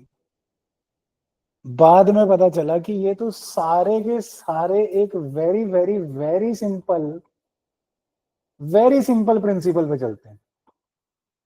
वेरी वेरी सिंपल प्रिंसिपल जो हमने स्कूल में पढ़ा था, इंजीनियरिंग जिन्होंने करी है उन्होंने दोबारा पढ़ा था, thermo electric induction. What is happening? बचपन में हम लोग खेलते थे मैग्नेट से, एक मैग्नेट ले लो, एक तार ले लो, तार मतलब conductor wire, copper wire, which ever conducts electricity. Simple सी छोटी सी बात है। ये मैग्नेट के आसपास तार लपेट लो, मैग्नेट लिया, उसके आसपास तार बांध ली। अब अगर दो ही बातें हो सकती हैं, अगर आप इस तार में बिजली डाल दोगे तो मैग्नेट ऑटोमेटिकली हिलने लगेगा, फॉर एग्जांपल फैन। अगर आप इस मैग्नेट को किसी और पावर से हिला लोगे तो तार में बिजली ऑटोमेटिकली पैदा हो जाएगी। दो ही बातें हैं। If you move the magnet, electricity would be produced in the conductor. If you provide electricity to the conductor, there would be motion in the magnet. ये हमारी सारे आसपास यही चल रहा है। फैन में क्या हो रहा है कि हमने बिजली डाली, मैग्नेट हिलने लगा, फैन घूमने लगा। जनरेटर में क्या हो रहा है, पेट्रोल या डीजल से हमने मैग्नेट को घुमाया तो तार में बिजली पैदा हो गई। हाइड्रो इलेक्ट्रिक पावर में क्या हो रहा है, अरे भाई कुछ नहीं है, पानी रोका हमने, यहाँ पे पानी रोक लिया हाइट पे, लेट्स से रिवर जा रही थी आराम से अपना घूमते फिरते कि भैया चलो चलें चलो चलें घूम के आते हैं, इसमें पानी जा रहा था, हमने इसके आगे दीवार बना दी लंबी सी। अब पानी इकट्ठा होता गया होता गया होता गया होता गया, पानी हाइट पे इकट्ठा हो गया काफी। जैसे ये पानी काफी हाइट पे हो गया तो हमने यहाँ से गेट खोल दिया, पानी एकदम रश से निकला। यहाँ पे क्या लगा दिया हमने, वो मैग्नेट। जब पानी निकलता जा रहा है तो मैग्नेट घूमता जा रहा है, which we call as turbine. तो वो मैग्नेट घूमा तो तार में क्या होगा, बिजली। सो ऐसे हमने पानी से बिजली बना ली। ऐसे ही विंडमिल से मानो, विंडमिल का पंखा सा बना दिया। अब ये पंखा घूमेगा, पंखे के अंदर क्या है, टरबाइन। टरबाइन में क्या है, वही मैग्नेट। वो मैग्नेट घूमेगा, उससे बिजली पैदा हो जाएगी। और देन आई थॉट चलो न्यूक्लियर पावर प्लांट में तो कुछ अलग होगा, जो इतनी सोफिस्टिकेटेड टेक्नोलॉजी है। कुछ नहीं भाई, कुछ नहीं। न्यूक्लियर पावर प्लांट में क्या करा, सिंपल डिजाइन बता रहा हूं। एक जगह न्यूक्लियर पावर से हीट जनरेट कर ली, न्यूक्लियर डिसइंटीग्रेशन से, यूरेनियम से। ऐसा मान लो कि एक तरह से गैस जला ली, और गैस पे क्या उबाल लिया, पानी, वाटर। वाटर को उबालोगे तो क्या बन जाएगा, वो स्टीम। स्टीम को फिर एक पाइप सी में घुमा के, पाइप में क्या लगा है, टरबाइन। फिर वही मैग्नेट घुमाया ये टरबाइन से, ये स्टीम से, और फिर बिजली पैदा हो गई। फिर आगे पानी गया तो उसे ठंडा करके फिर से पानी बना लिया कूलेंट से, फिर से उसे उबाल लिया, फिर स्टीम बना लिया। बस एनर्जी न्यूक्लियर जो मटेरियल से आई है, that is tough to control, that is the only problem. So same ही प्रिंसिपल यहाँ पे यूज आ रहा है, सेम ही प्रिंसिपल वहां पे यूज आ रहा है। बट रिन्यूएबल एनर्जी में एक इशू है, आप सूरज की एनर्जी से बिजली तो बना लोगे, चाहे पानी उबाल के बना लो, चाहे फोटोन से बना लो, चाहे अपने फोटो इलेक्ट्रिक सेल से बना लो, है ना, सोलर सेल से बना लो, फोटोवोल्टाइक सेल से बना लो। बट जब रात को सूरज चला जाएगा, आपका तो चांद खिड़की और साथ वाली सीट पे आ जाएगा, बट बिजली कहाँ से आएगी, रात को तो लाइट चाहिए थी, रात को लाइट है नहीं। सो इसके लिए कभी हवा चल रही है, कभी नहीं चल रही, कभी सूरज है, कभी नहीं है। तो इसके लिए हमें क्या करना पड़ता है रिन्यूएबल एनर्जी के साथ, कि जिस दिन बहुत ज्यादा धूप निकली है उस दिन वो एक्सेस एनर्जी को कहीं स्टोर करना है कि जब अंधेरा हो जाएगा या जिस दिन सूरज नहीं निकलेगा, सो उस एक्सेस एनर्जी को मैं कैसे यूज कर पाऊंगा। नहीं तो यही हो गया ना कि धूप वाला अगर सोलर पावर से आप चल रहा है आपका घर, तो गर्मियों में गर्म पानी आएगा, सर्दियों में ठंडा। क्यों? बिकॉज सर्दियों में तो सूरज है नहीं। So what are we suppose to do? We are, जब सूरज निकला है, चमक रहा है, बहुत सारी, इंडिया के पास एडवांटेज है, लोकेशन ऐसी है कि सनलाइट बहुत है, specifically places like Gujarat, Rajasthan. So excess energy आ रही है, उसको हमने स्टोर या टैप करना है कि जब एक्सेस एनर्जी ना हो तो हम उसे स्टोर्ड एनर्जी को यूज कर सकें। तो पहले हम लोग क्या करते थे, उसे एक्सेस बिजली जो बनी उसे बैटरी में स्टोर कर लिया और बाद में बैटरी से घर चला लिया, जैसे अपने इन्वर्टर्स में होता है। इन्वर्टर बेसिकली बैटरी की पावर को यूज करता है, जब बिजली चल रही है तो बैटरी चार्ज हो रही है, जब बिजली गई तो वो बैटरी डिस्चार्ज होगी, उससे चलेगा घर। तो सिमिलरली हम सोलर एनर्जी से बिजली बना के बैटरी में स्टोर कर लेते थे। बट उससे क्या प्रॉब्लम आ रही थी? उससे ये प्रॉब्लम थी सबसे बड़ी कि इंडिया के पास बैटरी बनाने के लिए लिथियम है ही नहीं, और बैटरी में केमिकल्स लगते हैं। सल्फ्यूरिक एसिड डालोगे उसका इन्वायरमेंटल फुटप्रिंट है, कुछ भी डालोगे बैटरीज का फुटप्रिंट इन्वायरमेंटल बहुत बड़ा है, hence there is a problem. फिर उसके बाद हम पंप स्टोरेज करते थे कि क्या करा जी, जब सूरज निकला हुआ है तो हमने पंप स्टोरेज के थ्रू वाटर एक हाइट पे स्टोर कर लिया, पंप चला के उससे वाटर हाइट पे स्टोर कर लिया। जिस टाइम सूरज हट गया इस वाटर को छोड़ दिया। वाटर को छोड़ने से क्या होगा? सेम प्रिंसिपल, यहाँ पे टरबाइन लगा देंगे, उससे घुमा के बिजली बना लेंगे। बट इसमें क्या इशू था कि बहुत ज्यादा एरिया चाहिए आपको स्टोर करने के लिए, इसके भी इन्वायरमेंटल इश्यूज थे कि पंप स्टोरेज में पंप भी चल रहा है।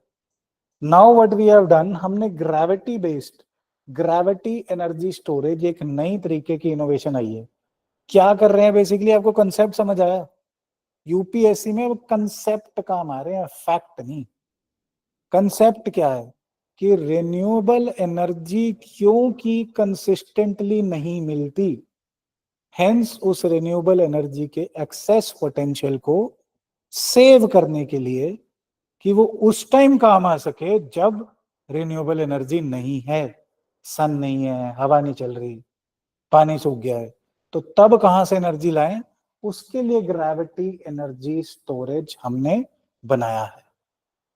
What is this? बड़ी सिंपल सी बात है। अगेन, एक तरह से हम एक क्लोज सिस्टम बना लेंगे। गाड़ी का पिस्टन देखा कभी चलता हुआ? अब तो दिखता नहीं, बट पहले दिखता भी था। Piston is like a pusher, उसके नीचे तेल होता है और ऊपर से उसे पुश कर करके गाड़ी के इंजन को चलाता है। तो हम लोग क्या करेंगे, एक तरह से ग्रेविटी स्टोरेज में एक फ्लूइड के थ्रू एक ड्राइवर लगा देंगे। और हेयर आई थिंक डायग्राम भी होगा, नहीं है कोई बात नहीं, आई विल मेक इट। सो एक तरह से सिस्टम मानो, इसमें वाटर या कोई भी लिक्विड हमने स्टोर कर लिया। जिस टाइम तो सन है तो इस पिस्टन को हमने हाइट पे चढ़ा दिया, सन की एनर्जी यूज करके इस पिस्टन को ऊपर चढ़ा दिया। जिस टाइम नहीं होगा सन तो इस पिस्टन को नीचे पुश होता जाएगा और ये पानी को निकाल के, जो ऊपर से पिस्टन नीचे पुश होगा तो पानी बाहर को भागेगा, पानी बाहर को भागेगा तो यहाँ हम टरबाइन लगा देंगे। पानी या कोई भी लिक्विड यूज कर लो, दैट्स नॉट एन इशू। पानी कम है तो कोई और कर लो, गंदा पानी कर लो, साफ कर लो, कोई फर्क नहीं, right. Hence gravity energy storage में हमने क्या करा कि gravity, the attraction power of the earth, इसको यूज करा और उसके थ्रू हमने हाइट पे स्टोर करके, अगर हम पोजीशन के थ्रू एनर्जी स्टोर करते हैं उसे क्या बोलते हैं, कौन सी एनर्जी? Potential energy. तो हमने पोटेंशियल एनर्जी, इसको पुट्ठा भी पूछा जा सकता है, that gravity storage uses which kind of energy? Potential energy. और a mixture of potential and kinetic, potential यहाँ पे फिर बाद में काइनेटिक हो जाएगी। स्टोरेज में पोटेंशियल, यूजेज में काइनेटिक। क्यों कर रहे हैं? रिन्यूएबल एनर्जी, बिकॉज वो इनकंसिस्टेंट है, उसको हमने स्टोर करना। Got the point? सो अगर ये समझ आया तो this is the working. Lifting a heavy mass during excess energy generation and releasing it to produce electricity. वही बात जो समझा रहा था वही लिखिए। The types of weights used are often water, concrete blocks or compressed earth blocks उनको store कर लिया, फ्लूइड पे मारा, पिस्टन टाइप अरेंजमेंट कर लिया, फ्लूइड पे मारा, राइट, फ्लूइड के थ्रू टरबाइन घुमा ली, कोई बड़ी बात, nothing. So going ahead, advantages क्या है, कई बार सवाल में ये ऑप्शन भी आ जाती है। So it can last for decades with minimal maintenance unlike batteries, ये मैंने क्वेश्चन में बनाया था, क्योंकि बैटरी के तो केमिकल्स एग्जॉस्ट हो जाएंगे, सेल खत्म हो जाते हैं, है ना, बैटरी एग्जॉस्ट हो जाती है। कल परसों क्लास में एक बैटरी खत्म हो गई थी, उसको बीच में चार्ज करना पड़ा, वो चार्जिंग हो के उसके साइकिल्स खत्म हो जाएंगे। अब जो पत्थर है उसको क्या हो जाएगा, वो तो पिस्टन है, ऊपर नीचे हो रहा है, बात खत्म, there is no expiry to it, potential energy. So hence this gravity based energy storage would be more durable or sustainable than batteries. Then it avoids harmful reactions, so greener भी होगा, environmental footprint भी कम होगा, right, environmental footprint कम होगा बाकी storage technology से। These are kind of options they form in consider the following statements वाले question, ध्यान रखना इसको।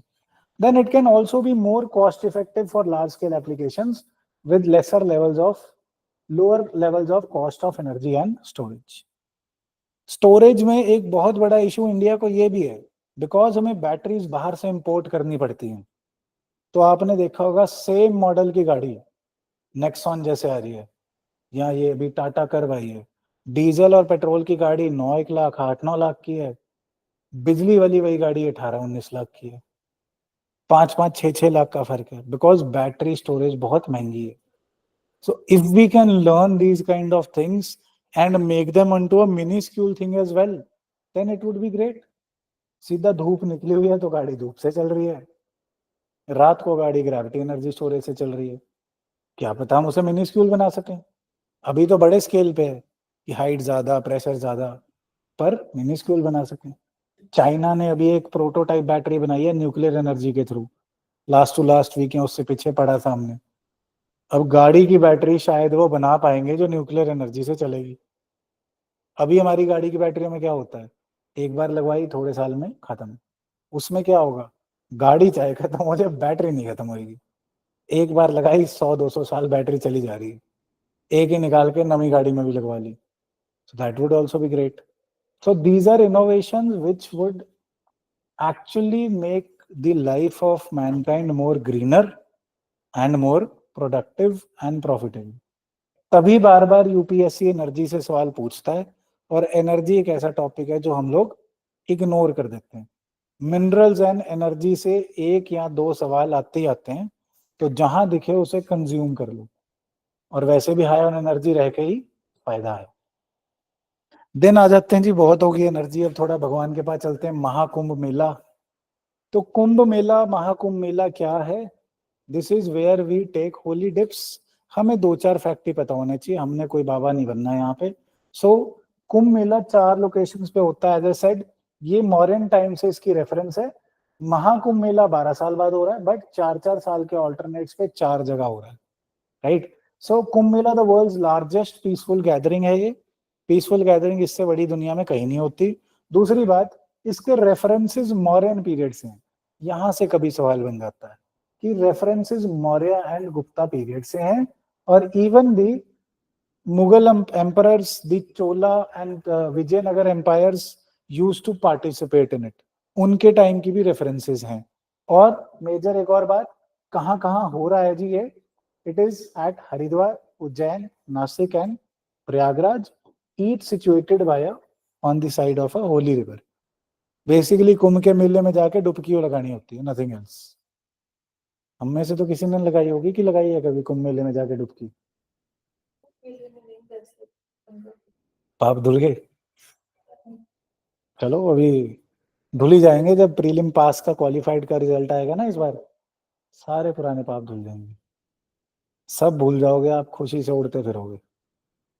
फिर टॉप फ्लोर पे क्लासेस लगाएंगे, बिकॉज इस फ्लोर पे आप आओगे नहीं, ठीक है।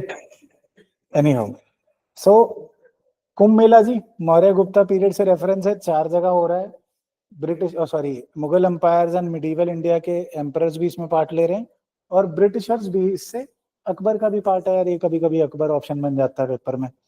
ब्रिटिशर्स भी इससे intrigued and Britishers are observing the same things and documenting it.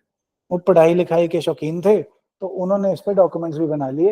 Administer James Prinsep ये गलत क्यों लिखा हुआ, इधर तक होना चाहिए। जेम्स प्रिंसेप साहब ने, इन्होंने एक और खास बात करी थी। क्या करा था इन्होंने, जेम्स प्रिंसेप ने? डिसीफर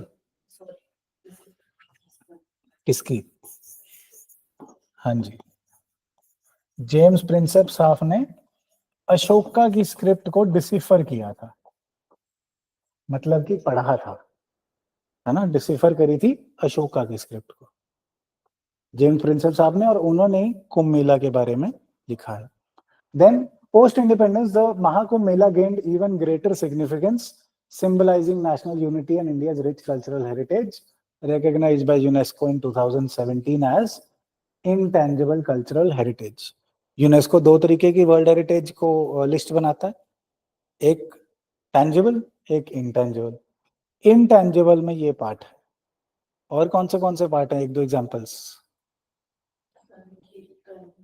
संकीर्तन, रामलीला, दुर्गा पूजा, बुद्धिस्ट चैंटिंग। थोड़ा थोड़ा अपने को आइडिया होना चाहिए, ज्यादा नहीं, but somewhat these should be covered in your culture. ना भी कवर हो तो अपने को फिर भी आइडिया होना चाहिए। करंट अफेयर्स पढ़ाने का ये फायदा है कि एक तरह से सारे इंपॉर्टेंट टॉपिक्स मैं ही पढ़ा रहा हूँ, so there is no need to worry कि हम लोग क्या कर रहे हैं, क्या छूट रहा है, क्या नहीं। जो भी न्यूज में आ रहा है उसमें बैकवर्ड लिंकेज भी क्या इंपॉर्टेंट है मेंशन, राइट।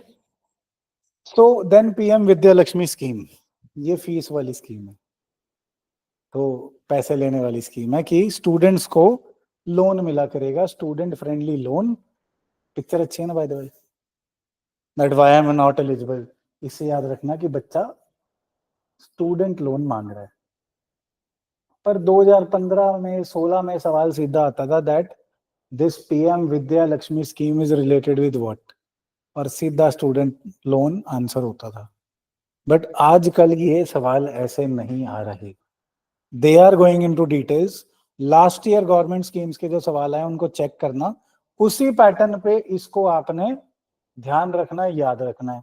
पहली बात ध्यान रखने वाली, सेंट्रल सेक्टर स्कीम है जी। 3 तरीके की स्कीम्स होती हैं। सेंट्रल सेक्टर, सारे पैसे सेंटर देगा। सेंट्रली स्पॉन्सर्ड, जो कुछ हिस्सा सेंटर देगा और कुछ हिस्सा स्टेट देगा। देन स्टेट की स्कीम, जो स्टेट ही करेगा। ये कौन सी है? Central sector scheme, remember this. Then under this scheme any student who gets admission into higher quality higher education institution, QHEIs क्या होंगे जी? अच्छे इंस्टीट्यूशन। मेरिटोरियस स्टूडेंट को पैसा मिलेगा, सबको नहीं, है ना। कौन से हायर इंस्टीट्यूशंस को अच्छा माना जाएगा? NRIF की रेटिंग्स के हिसाब से।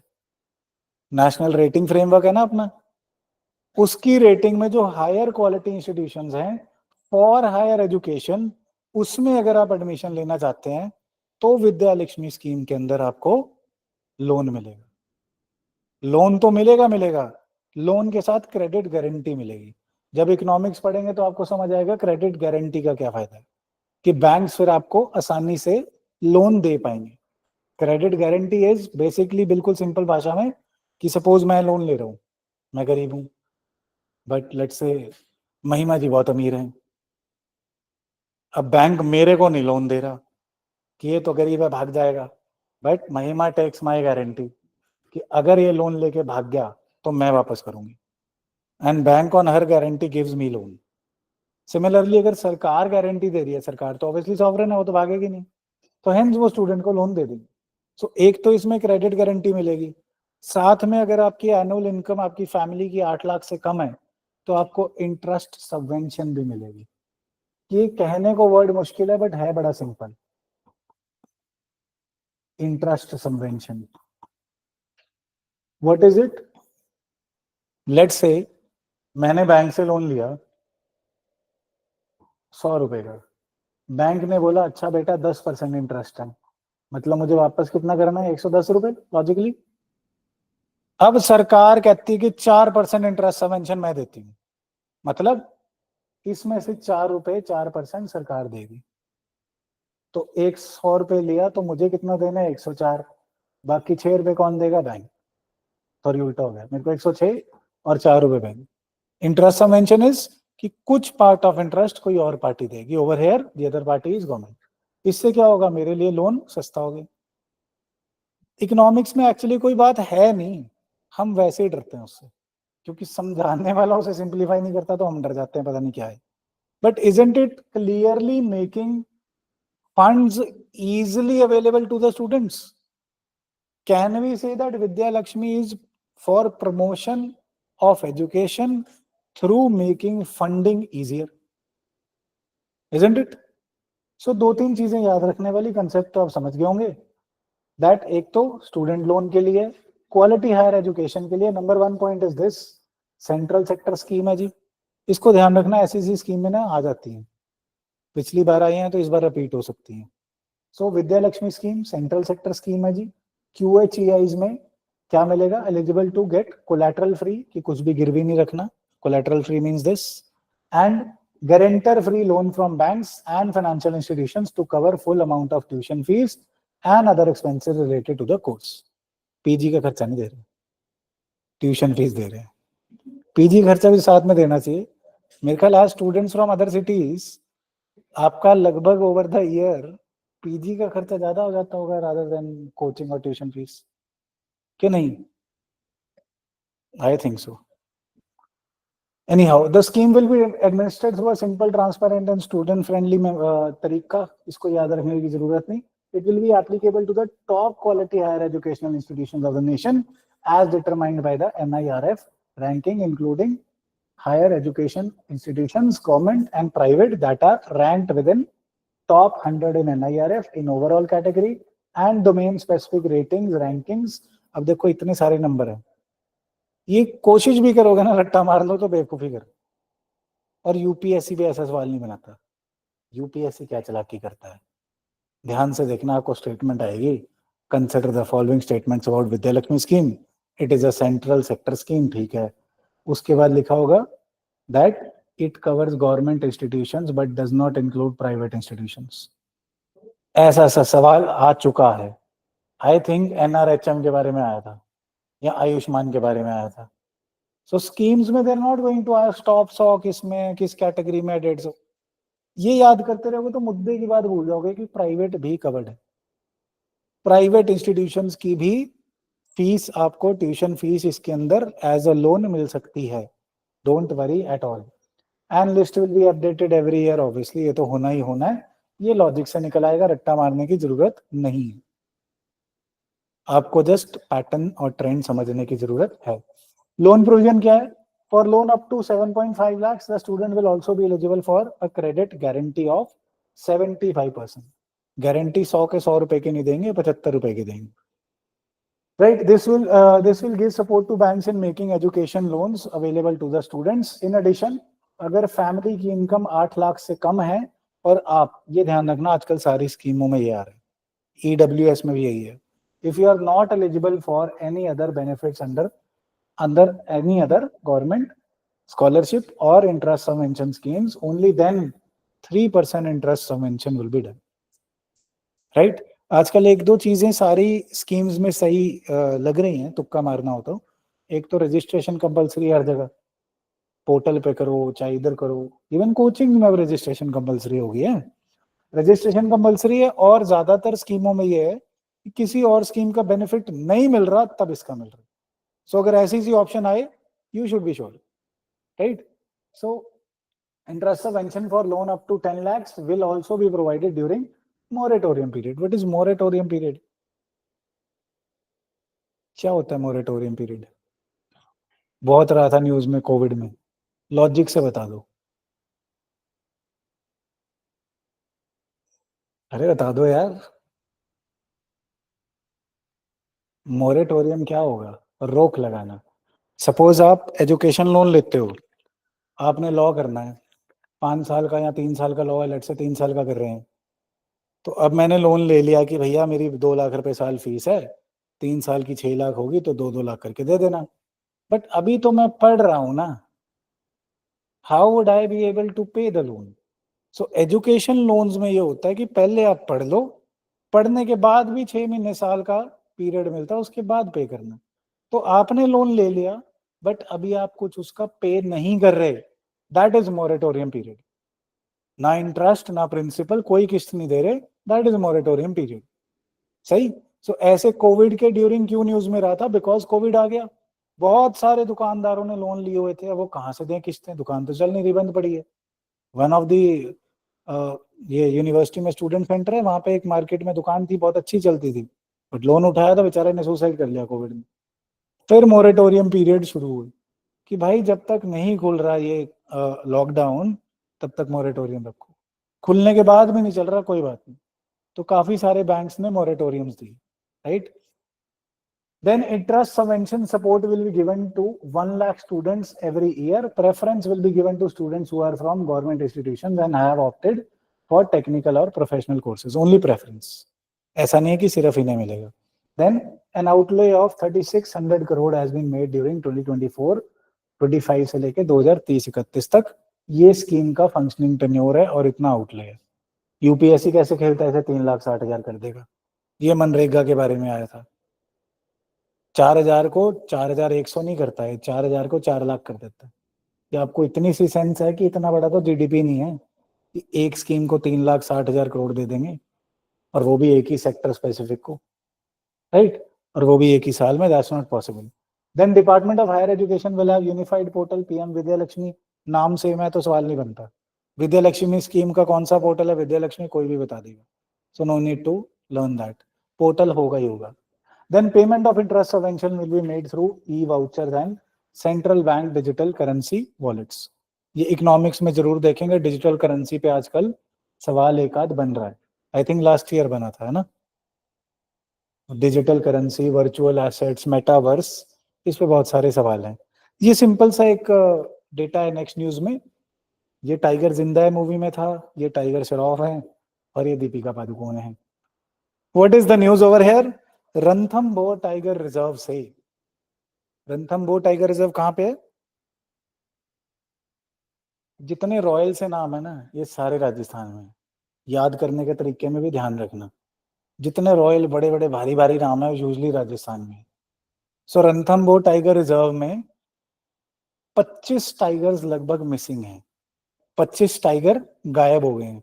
तो उसके लिए अभी खोज चल रही है कि ये 25 टाइगर कहाँ गए. टाइगर श्रॉफ ले गया, सलमान खान ले गया, यहाँ कोई टाइग्रेस पसंद आ गई इन्हें, क्या हुआ, राइट. बट ये सोच और ये खोज हमारे लिए इतनी जरूरी नहीं है. रणथंभौर टाइगर रिजर्व के बारे में एक दो फैक्ट जरूरी हैं. राजस्थान में सबको पता है, जिसने भी पढ़ाई करी है एनवायरमेंट की उसे पता है राजस्थान में. बट ऐसी सी चीज यूपीएससी पूछ लेता है. It is at the junction of Aravallis and Vindhyas. ये ध्यान रखना, विंध्या ये हमारी क्लास में है. Your name is inspired from these mountains. So अच्छा, हम लोग गलत लिखते हैं, फिर आपका नाम विंध्या होना चाहिए. सो रिमेम्बर, आप तो पक्का याद रखना कि आपके एंड अरावलीज के जंक्शन पर ये रणथंभौर फॉरेस्ट टाइगर रिजर्व है. इसमें से 25 शेर कहाँ गए फिर, तो आप ही बताओ. 25 बाघ, नॉट शेर, टाइगर्स भाग गए छोड़ के, गर्मी ज्यादा हो गई. Any how, Aravallis and Vindhyas के जंक्शन पे है, ईस्टर्न राजस्थान में. One of the largest tiger reserve है, रॉयल हंटिंग ग्राउंड है, कोई बात नहीं. रिवर ध्यान रखना, रिवर चंबल इसके साउथ में है, बानस रिवर इसके नॉर्थ में. दो ही फैक्ट्स मैं याद करने को कह रहा हूँ, कहने को बहुत सारे फैक्ट्स हैं. धोखत्री है, ट्रॉपिकल ड्रैगन, कोई बात नहीं, भूल जाता है. दो ही फैक्ट ध्यान रखना छोटे में. एक, अरावलीज एंड विंध्यास के जंक्शन पे. दूसरा, चंबल रिवर साउथ में, बानस रिवर नॉर्थ. सही, कोई problem? And one of the largest है, सबसे छोटा नहीं है. यूपीएससी कई बार ये भी पूछ लेता है कि सबसे छोटा रिजर्व कौन सा है, तो ये आंसर नहीं होगा, राइट. बट आजकल वैसे सवाल कम आ रहे हैं. Then coming to titanium. Titanium का एक ही सवाल आया था, आई थिंक 2021 या 22 में आया होगा, कि इलेमनाइल एंड रुटाइल ये किसके ओर्स हैं. वो वैसे भी सॉल्व हो रहा था, बट अब दोबारा वो सवाल तो आएगा नहीं. So they may ask you something about the advantages. News में क्यों रहा है? बिकॉज इंडिया और कजाकिस्तान की कंपनीज ने टाइटेनियम की प्रोडक्शन के लिए जॉइंट वेंचर किया है. Now they are not going to ask you India ने किसके साथ किया, बिकॉज इंडिया ने बहुतों के साथ बहुत कुछ किया. वो जमाना चला गया. दे विल आस्क यू, अच्छा स्टीम इंजन बनाने के लिए हमने किसके साथ किया? नहीं।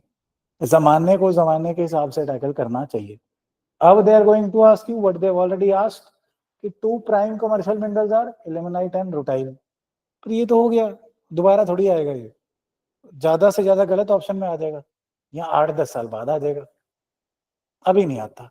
तो अब ये आ सकता है क्या क्या प्रॉपर्टीज हैं टाइटेनियम की, और सीधा नहीं पूछते वो it is very corrosion resistant, ये बच्चों वाला काम नहीं है यहाँ पे।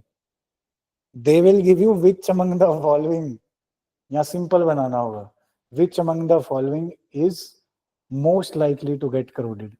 आयरन ऑप्शन नहीं होगा उसमें, बट एक गलत ऑप्शन तो आप हटा पाओगे। नहीं तो ऐसे घुमा फिरा के कि यार titanium has various advantages and disadvantages, consider the following statements. Titanium gets easily corroded but it is a very light and durable metal. So अपने को सीधा सीधा पता होना चाहिए करोजन रेजिस्टेंट है, जल्दी करोड नहीं होता, generally not affected by air, water, acids or bases. It has low density, good strength and is easily fabricated, has excellent corrosion resistance. एक और अजीब बात, it burns in air as well as nitrogen, only element that burns in nitrogen. And काम कहाँ कहाँ आता है जी titanium? Precious metal है, रेयर मेटल है, काम कहाँ कहाँ आता है? इलेक्ट्रोड्स में काम आता है, एयरक्राफ्ट्स में काम आता है, शिप्स में काम आता है, और सबसे ज्यादा जरूरी ये प्रोस्थेटिक डिवाइसेस, जो रॉड पड़ती है ना लातों में, रॉडें पड़ी है लात में, हाथ में, गॉड फॉरबिड ना पड़े, बट अगर जो पड़ रही हैं वो यूजुअली टाइटेनियम की होती है, लोहे की रॉड नहीं डाल देते हो।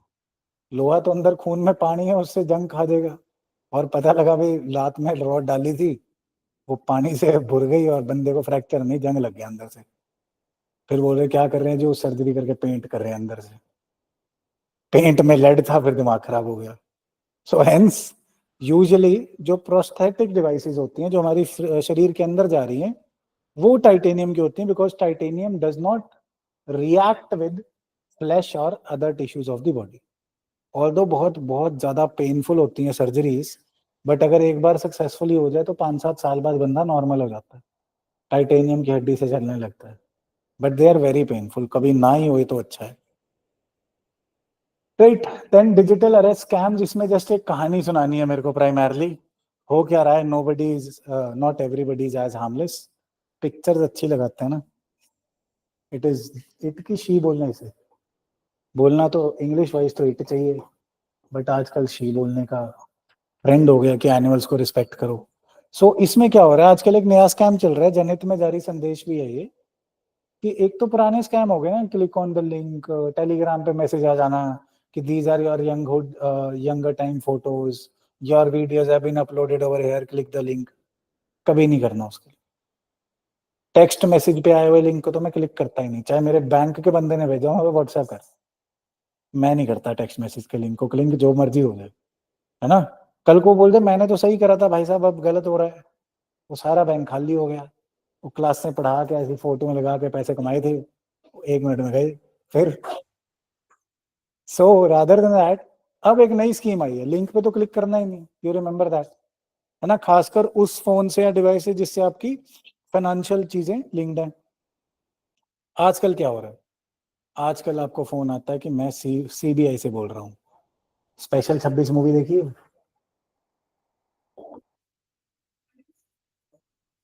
स्पेशल 26 मूवी देखी है किसी ने? इसमें नकली सीबीआई बन जाते हैं और जा जाके जगह जगह पे रेड करते हैं और उन्हें पकड़ लेते हैं। टेक्स्ट और तो सब है ही, अक्षय कुमार की मूवी है। सो सिमिलरली इससे शायद इंस्पायर होके भी आजकल क्या हो रहा है, ऑनलाइन आपको fakesters, they actually create fear in your mind कि आपका नियर एंड डियर वन, कोई बिलवेड पर्सन अरेस्ट हो गया, या आपका कोई सामान आ रहा था वो वहां फंस गया बिकॉज उसमें कुछ गलत था, जो आपने पैकेज मंगाया था फ्लिपकार्ट से उसमें ड्रग्स निकली और आपको पकड़ लेंगे। अब ज्यादातर ने मम्मी पापा से छुप के मंगाया होता है, कोई कपड़ा या कोई गैजेट, अब उन्हें डर लगता है कि पापा गुस्सा करेंगे कि यार ये क्या करते रहते तुम ऑनलाइन, सब कुछ क्यों खर्चा करते रहते हो। तो हम लोग फिर उनकी एक्सटॉर्शन में मान जाते हैं। वो बोलते हैं छुड़वाने के लिए भाई साहब 20,000 लगेंगे, और इवन यहाँ नहीं रुकते कि 20,000 पे छोड़ दें, 20,000 का जो पेमेंट लिंक भेजते हैं उसे सारा आपका बैंक खाली हो जाता है। So these are the scams happening. जनहित में जारी संदेश यही है कि भैया एक तो लिंकों पे क्लिक मत करो, टेक्स्ट मैसेज के लिंक पे तो कभी मत करो, और कोई ऐसी एक टॉर्शन कॉल हो या तो अपने पेरेंट्स को या मुझे बताओ, I will solve it, don't worry. एक मिला था मुझे टेलीग्राम पे, मेरी फ्रेंड के पेरेंट्स को कॉल आया था कि उनके बेटे ने किसी का मर्डर कर दिया, बताओ। तो खुद का बेटे जाके हाँ, अगर चाहते हो केस ना हो तो इतना 1000 दे दो। दिया उन्होंने बेटे को कॉल किया, बेटे को कॉल कर लिया। उस टाइम पे कॉल ना उठाया, बस थोड़ी देर बाद अरे वो देख के करते हैं, they are very very expert at this. ऐसे नहीं, बेटा कॉल ही उठा लेगा तो खत्म बात।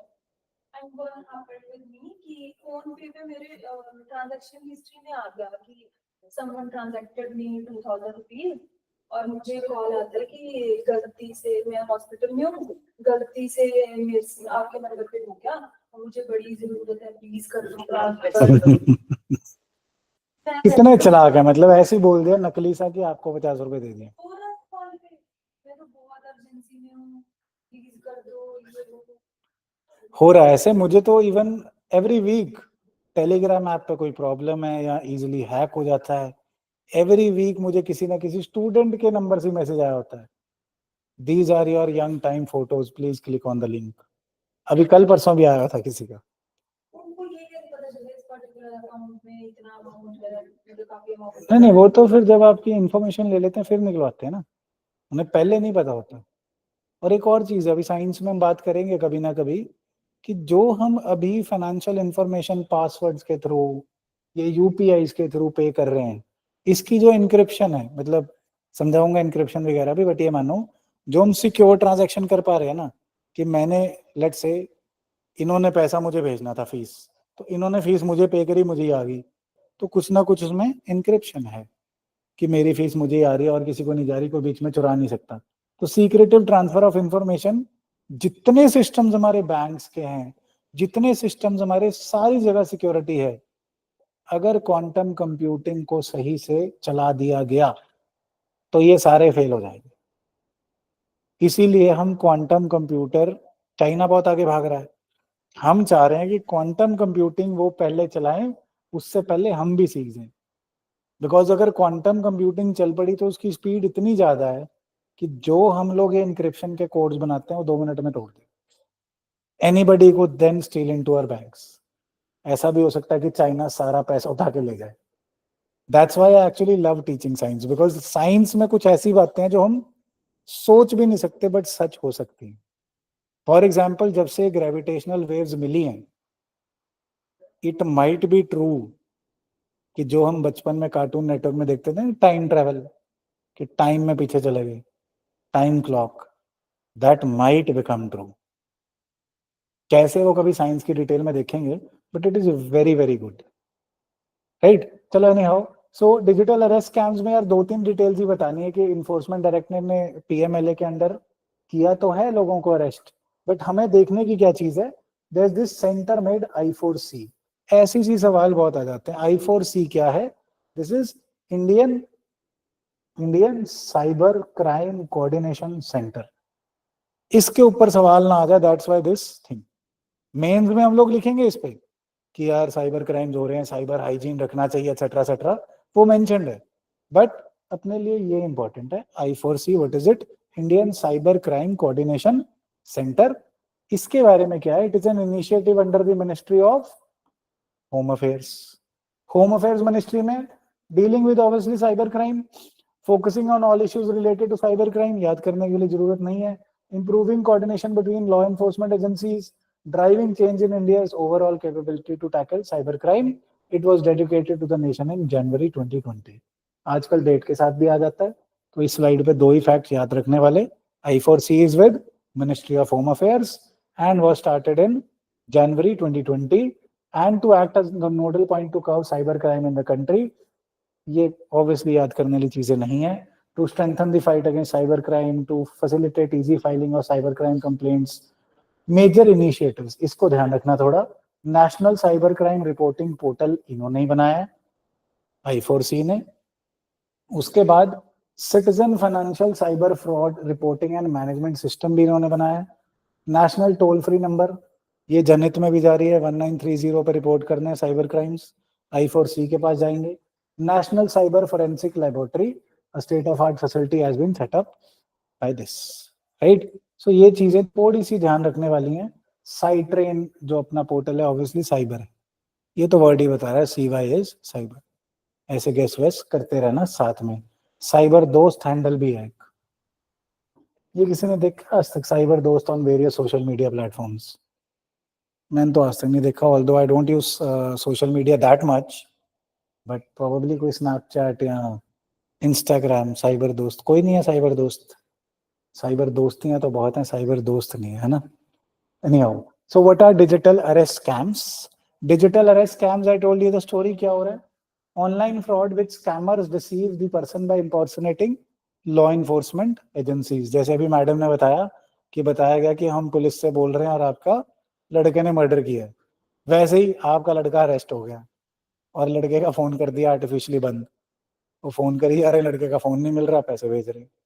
यूनिवर्सिटी के प्रोफेसर से ऐसे 36 लाख रुपए ले लिए, इतने पैसे, 6,000 लिए, फिर 6 लाख लिए, फिर 6 लाख लिए, बच्चा पता नहीं कहाँ था। फिर बच्चे की कितनी कटाई होगी जब घर आया होगा कि बेटा तो क्यों नहीं फोन उठा रहा था, अरे पापा मिल नहीं रहा था। फिर anyhow, these fraudsters falsely accuse victims of criminal activities, use intimidation tactics etc. ये तो सिंपल सी बातें हैं, ध्यान रखने वाली बात एक और आएगी यहाँ पे, that they demand payments under the pretense of clearing the victim's name etc etc. ये तो वही कहानी है यार। एक व्हाट्सएप पे वीडियो कॉल्स भी आती हैं आजकल, व्हाट्सएप एंड मैसेंजर एंड उस पे यू इंटरनेशनल नंबर से, and also you get video calls which are related with pornography. खासकर मेरे ख्याल ये टारगेट ही लड़कों को किया जाता होगा कि न्यूड वीडियो कॉल्स करा दी, कुछ करा दिया। क्या कर रहे हैं उसमें? They are actually creating or recording your own video and then they're going to go for extortion.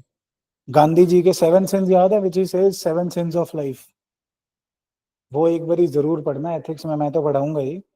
But wealth without work, लालच, किसको छोड़ देना। आईफोन 1 रुपए का मिल ही नहीं सकता है ना, जो 20 करोड़ वाली गाड़ी है वो 20 रुपए की मिल ही नहीं सकती। Everything has a value. So उन चीजों पे, उन लिंक्स पे क्लिक तो करना ही नहीं, वो तो पक्का फेक है। यू विल गेट दिस, कोई बुक है 1200 रुपए की है, सेल लगेगी 1 रुपए की मिल रही है, मुझे चाहिए नहीं, चाहे मिल भी रही हो मैं लेता ही नहीं। अब जिसने लिखी यार उसको वैल्यू भी देनी है, और मोस्ट प्रोबेबली ये फ्रॉड ही होगा, राइट जी।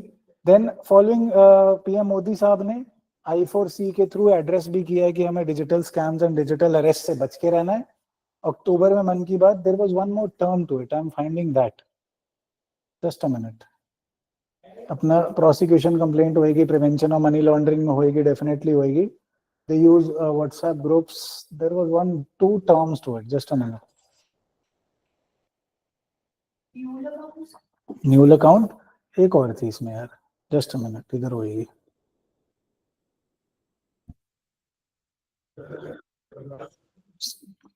Scammer use tactics, illegal violations, इस पे नहीं है।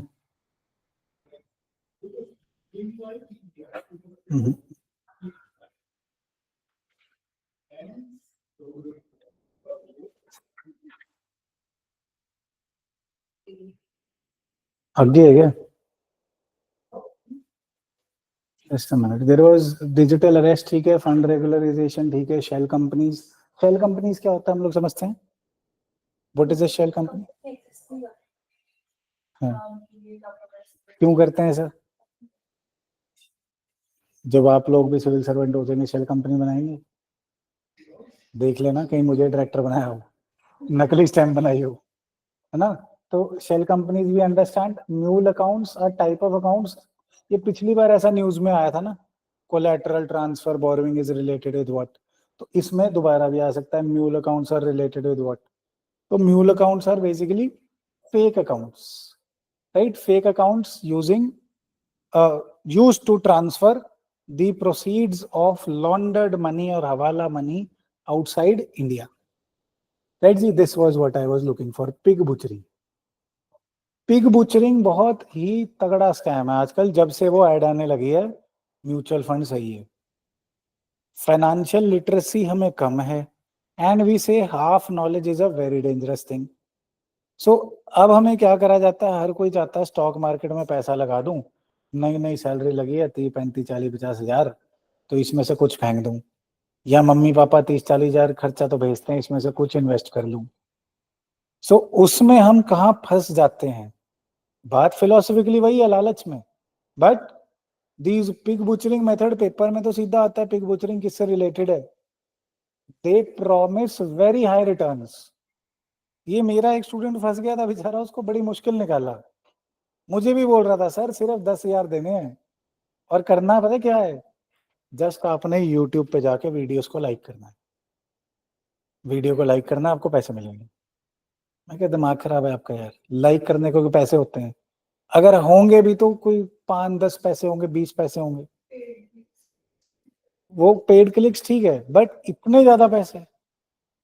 और ये लोग क्या करते हैं, पहले आपसे 10 हजार लेंगे, फिर आपको एक बारी 11 11 हजार 500 दे भी देंगे, मतलब कुछ बेट फेंक के भी करते हैं. फिर अगली बार आप 20 हजार दोगे, आपको 22 हजार भी दे देंगे. आप चंडीगढ़ में लोगों को जानते नहीं, मैं व्यू में बता नहीं सकता वीडियो पे, बट बहुत बड़े बड़े कारोबारी जिनके अब बहुत बड़े बड़े हॉस्पिटल्स हैं, और बच्चे 4-4 सिक्योरिटी वाली गाड़ी आगे पीछे लेके चलते हैं, वो ऐसे ही बड़े हुए थे. उन्होंने विंडो खोली थी, बड़ी इंटरेस्टिंग कहानी है. विंडो थी, एक विंडो से 500 रुपए दो, अगली से 2 घंटे बाद 1000 ले लो. फिर अगले दिन स्कीम आई कि विंडो से 1000 दो, अगली से 2 घंटे बाद 2000 ले लो. फिर एक दिन उन्होंने स्कीम बड़ी कर दी कि इस बार हम लेंगे 10 हजार, और अगली विंडो से एक दिन बाद 25 हजार मिलेंगे. आधा शहर ब्लॉक, और लाइनें लगी वहां पे 10-10 हजार लोगों की. लो जी 10 हजार, लो जी 10 हजार, लो जी 10 हजार, सारे लालची. किसी ने सोचा ही नहीं ये 25 बन कैसे रहे हैं, उन्होंने यही सोचा कि मेरे तो 25 बन रहे हैं ना, लालच में. वो फिर 10-10 हजार लेके अगले दिन वो विंडो खुली नहीं. बंदा चल गया यूएसए, वहां पे ले लिए उन्होंने पंप्स एंड ऑल, बहुत सारे बिजनेस. उस जमाने की बात है, US was thumping, growing very fast. वहां के एसेट्स अब उनके 10 एक साल में 200-200 गुना हो गए. फिर वो इंडिया वापस आ गए. बताओ किसे किसे 25 हजार चाहिए थे, ले लो. This is a scam. अब वो 25 हजार की वैल्यू कितनी हो गई. सो पिग बुचरिंग, इस कहानी से याद रखना, कहानी सुनाने का मतलब यही है. Pig butchering is promising you very high returns and then taking away your money.